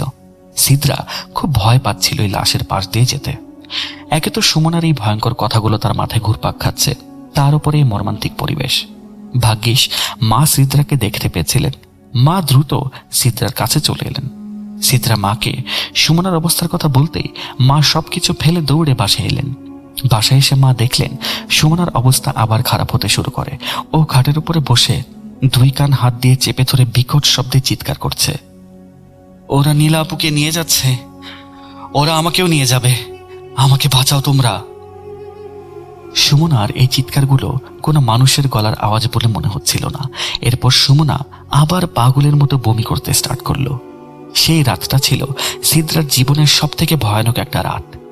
সম্পূর্ণ রাত সুমনা বমি করে গেল। আর একবার কান চেপে ধরে চিৎকার করছিল, আবার মুখ ধরেছিল, কখনো চোখ ঢেকে রাখছিল। মনে হচ্ছিল যেন কোনো শক্তি বা অশুভ কিছু তার উপরে ভর করেছে বা সে কাউকে দেখতে পাচ্ছে। ভোরের আজানের সময় ডাক্তার এনে কড়া ঘুমের ওষুধ দেওয়া হলো সুমনাকে। পরদিন জোহরের পরে নীলাপুর দাফন সম্পন্ন হলো। দাদি, মা এবং বাবা দাফনের কাজে গিয়েছিলেন। মা যাওয়ার আগে সিদ্রাকে কড়া নির্দেশ দিয়ে গিয়েছিলেন যেন সুমনা আর নিবিড়কে চোখের আড়াল না করে। গতকাল রাতের ওই ঘটনার পরে সিদ্রার মাথা থেকে বড় চাচি এবং চাচাদের ওই দরজা লক করার ব্যাপারটা মাথা থেকে বেরিয়ে গিয়েছিল। মা বাবারা যাওয়ার কিছুক্ষণ পরেই ছোট চাচা এবং ছোট চাচি সিদ্রাদের বাসায় এলেন। ওনাদের দেখেই সিদ্রার গতকালকের বড় চাচা সে অদ্ভুত আচরণের কথা মনে পড়ে গেল। সিদ্রা ওনাদের বলল যে বাসায় কেউ নেই, সবাই জানাজায় গেছে। কিন্তু ওনারা সিদ্রার কথার কোনো পাত্তাই দিল না। জোর করে বাসার ভেতরে ঢুকে ড্রয়িং রুমে গিয়ে বসে পড়ল। সিদ্রা তো আর ওনাদেরকে ঘাড় ধাক্কা দিয়ে বের করে দিতে পারে না। ছোট চাচা এবং চাচি সোফায় বসে নিজেদের মধ্যে ফিস ফিস করে কথা বলছিল। ঠিক সেই মুহূর্তে সুমনা ওর রুম থেকে টলতে টলতে ড্রয়িং রুম এলো। সুমনার চুল উস্কো খুস্কো, চোখ দুটো জবার মতো লাল। সুমনাকে এভাবে ঘর থেকে বেরিয়ে আসতে দেখে সিদ্রার বুকটা কেঁপে উঠল। সুমনা ছোট চাচাকে দেখে হঠাৎ এক ভয়ঙ্কর বুনো চিৎকার দিয়ে উঠল। সে আঙুল তুলে ছোট চাচার দিকে ইশারা করে ফিস ফিস করে বলল, ওরাই মেরেছে, ওরাই নীলা আপুকে মেরেছে, আমি সব জানি। এগুলো জাহিল, এগুলো নরকের কীট, এগুলো মরবে, নিজের চালে নিজেরাই মরবে। ছোট চাচা আর চাচির মুখের রং মুহূর্তেই ফ্যাকাশে হয়ে গেল। ওনারা ভয়ে একে অপরের দিকে তাকাতে লাগলেন, কিন্তু সুমনা শুধু চিৎকার করেই থামল না। সে চোখের পলকে একটা হিংস্র পশুর মতো লাফ দিয়ে গিয়ে ছোট চাচির চুলের মুঠি শক্ত করে ধরে ফেলল। সুমনা তাকে এমনভাবে মারতে শুরু করলো যে চাচি ব্যথায় আর আতঙ্কে গলা ফাটিয়ে চিৎকার করতে লাগলো। সিদ্রা আর ছোট চাচা মিলে অনেক কষ্টে সুমনার হাত থেকে চাচিকে ছাড়ালেন। সুমনার গায়ে তখন 10-12 জন মানুষের সমান শক্তি। চাচা আর চাচি 1 সেকেন্ডও সেই বাসায় আর দাঁড়ালেন না, দৌড়ে বাসা থেকে বেরিয়ে গেলেন। সুমনা মেঝেতে পড়ে গিয়ে চিৎকার করতে লাগলো এবং এক পর্যায়ে জ্ঞান হারিয়ে ফেলল। সিদ্রা কাঁদতে কাঁদতে ওর মাথায় পানি দিতে লাগলো। একটু পরে মা বাবা আর দাদি জানাজা থেকে ফিরলেন। সিদ্রা হাউমাউ করে কেঁদে মা বাবাকে সব ঘটনা খুলে বললেন। সুমনা তখনও ঘোরের মধ্যে বিড়বিড় করছে, ওরাই মেরেছে, আমি জানি ওরাই মেরেছে, ওরা নর্দমা কীট, ওরা জাহান্নামী, ওরা ভালো থাকবে না কখনো। মা অনেক কষ্টে সুমনাকে শান্ত করে ওকে রুমে নিয়ে গেলেন। দাদি সোফায় বসে খুব গম্ভীর চিন্তায় মগ্ন। বাবা ড্রয়িং রুমে আসতেই দাদি এমন একটা সত্য প্রকাশ করলেন যা শুনে সিদ্রার পায়ের তলার মাটি সরে গেল। সিদ্রা আড়ালে দাঁড়িয়ে বাবা এবং দাদির সব কথা শুনছিলেন। দাদি বাবাকে বলছিলেন, জানোস, কালকা সিদ্রার বড় চাচার চাচি এই বাসায় কেন আইছিল? তারা আমারে সতর্ক করতে আইছিল। আর ছোট চাচা বেশ কিছুদিন ধরে কালো জাদু করতেছে, জাদুকরের সামনে যাতায়াত করতেছে। ওর বড় চাচা নিজের লোকজন দিয়ে এই খবরটা জানতে পারছে, যার ছোট ভাই এই ধরনের কালো জাদুর, শক্তিশালী কালো জাদু বা ব্ল্যাক ম্যাজিকের কাম করতেছে। আর ওই জাদুর জিনিসপত্র তারা আমগোর বাসায় ছিটাই দিয়ে গেছে। এই খবরটা পায়ে ওর বড় চাচা আমাদের সতর্ক করতে আইছিল, কিন্তু সিদ্রাউনের কারণে আমার রুম লক করে কথাগুলো কয়ে গেছে। বাবা এই কথা শুনে মাথায় হাত দিয়ে বসে পড়লেন। তার মানে আজ সুমনা যে কথাগুলো ছোট চাচাকে দেখে বলেছিল তার সবটাই সত্যি। আর বড় চাচারা এবং বড় চাচিরা কোনো অসৎ উদ্দেশ্যেই বাড়িতে আসলে আসেননি। সিদ্রার এটা বুঝতে ভুল হয়েছিল। দাদি আরো বললেন, গতকালকে উনি বাথরুমে গিয়েছিলেন তখন বাথরুমের ছাদে তাজা রক্তের ছিটেও দেখেছিলেন, যা পরক্ষণে উধাও। বাবা তখন বুঝতে পারলেন জাদু করা হয়েছিল দাদির ওই বাসাটার জন্য, যেখানে দাদির ভাই থাকতেন। কিন্তু সুমনার নীলা আপু ভুল করে ওই জাদুর ছড়ানো জিনিসের উপরে পা দিয়ে ফেলায় সম্পূর্ণ জিনিসটা তাদের উপরে চলে আসে। নীলা আপু তো মারাই গেল, আর সুমনা এখন এক অদৃশ্য শক্তির দখলের মধ্যে পড়ে গেছে। বাবা আর এক মুহূর্ত দেরি করলেন না। এলাকার এক পরিচিত বড় হুজুরকে ডেকে নিয়ে আসলেন। হুজুর এসে সুমনাকে দেখে বুঝতে পারলেন ওর উপরে কোনো ভয়ঙ্কর জিন বা কোনো কিছু একটা আসর হয়েছে। হুজুর সাথে সাথে কোরআন তেলাওয়াত এবং রুকিয়া করা শুরু করলেন। সুমনা প্রথমে খুব ছটফট করছিল, অদ্ভুত আওয়াজ করছিল, কিন্তু হুজুরের দীর্ঘক্ষণ প্রচেষ্টায় সুমনার শরীর থেকে সেই অশুভ শক্তির আসর ধীরে ধীরে কাটতে শুরু করলো। সুমনা শান্ত হয়ে ঘুমিয়ে পড়ে। হুজুর বাবাকে পরিষ্কারভাবে জানিয়ে দিয়েছিলেন নীলা আপুর মৃত্যু হয়তো বা ডাক্তারি রিপোর্টে ভুল ইঞ্জেকশন হিসেবে আসবে, কিন্তু আসল কারণ ছিল ওই ভয়ঙ্কর কালো জাদু। সুমনা অল্পের জন্য প্রাণে বেঁচে গেল। এই ঘটনার পরে নীলা আপুর মা বাবা আর একদিনও সেই বাসায় থাকেনি। ওনারা রাতেই জিনিসপত্র সব প্যাক করে সেই কার্সড বাসা থেকে চলে যান। যাওয়ার আগে ওনারা বাবাকে বলে গিয়েছিলেন যে ওই বাসায় নাকি ওনারা নীলা আপুর কান্নার আওয়াজ শুনতে পান।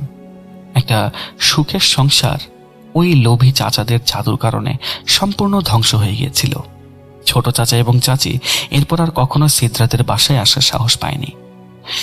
এই ঘটনার পরে সিদ্ধার্থের বাবা এবং মাও সিদ্ধান্ত নিলেন যে এই বাসা আর রাখা যাবে না।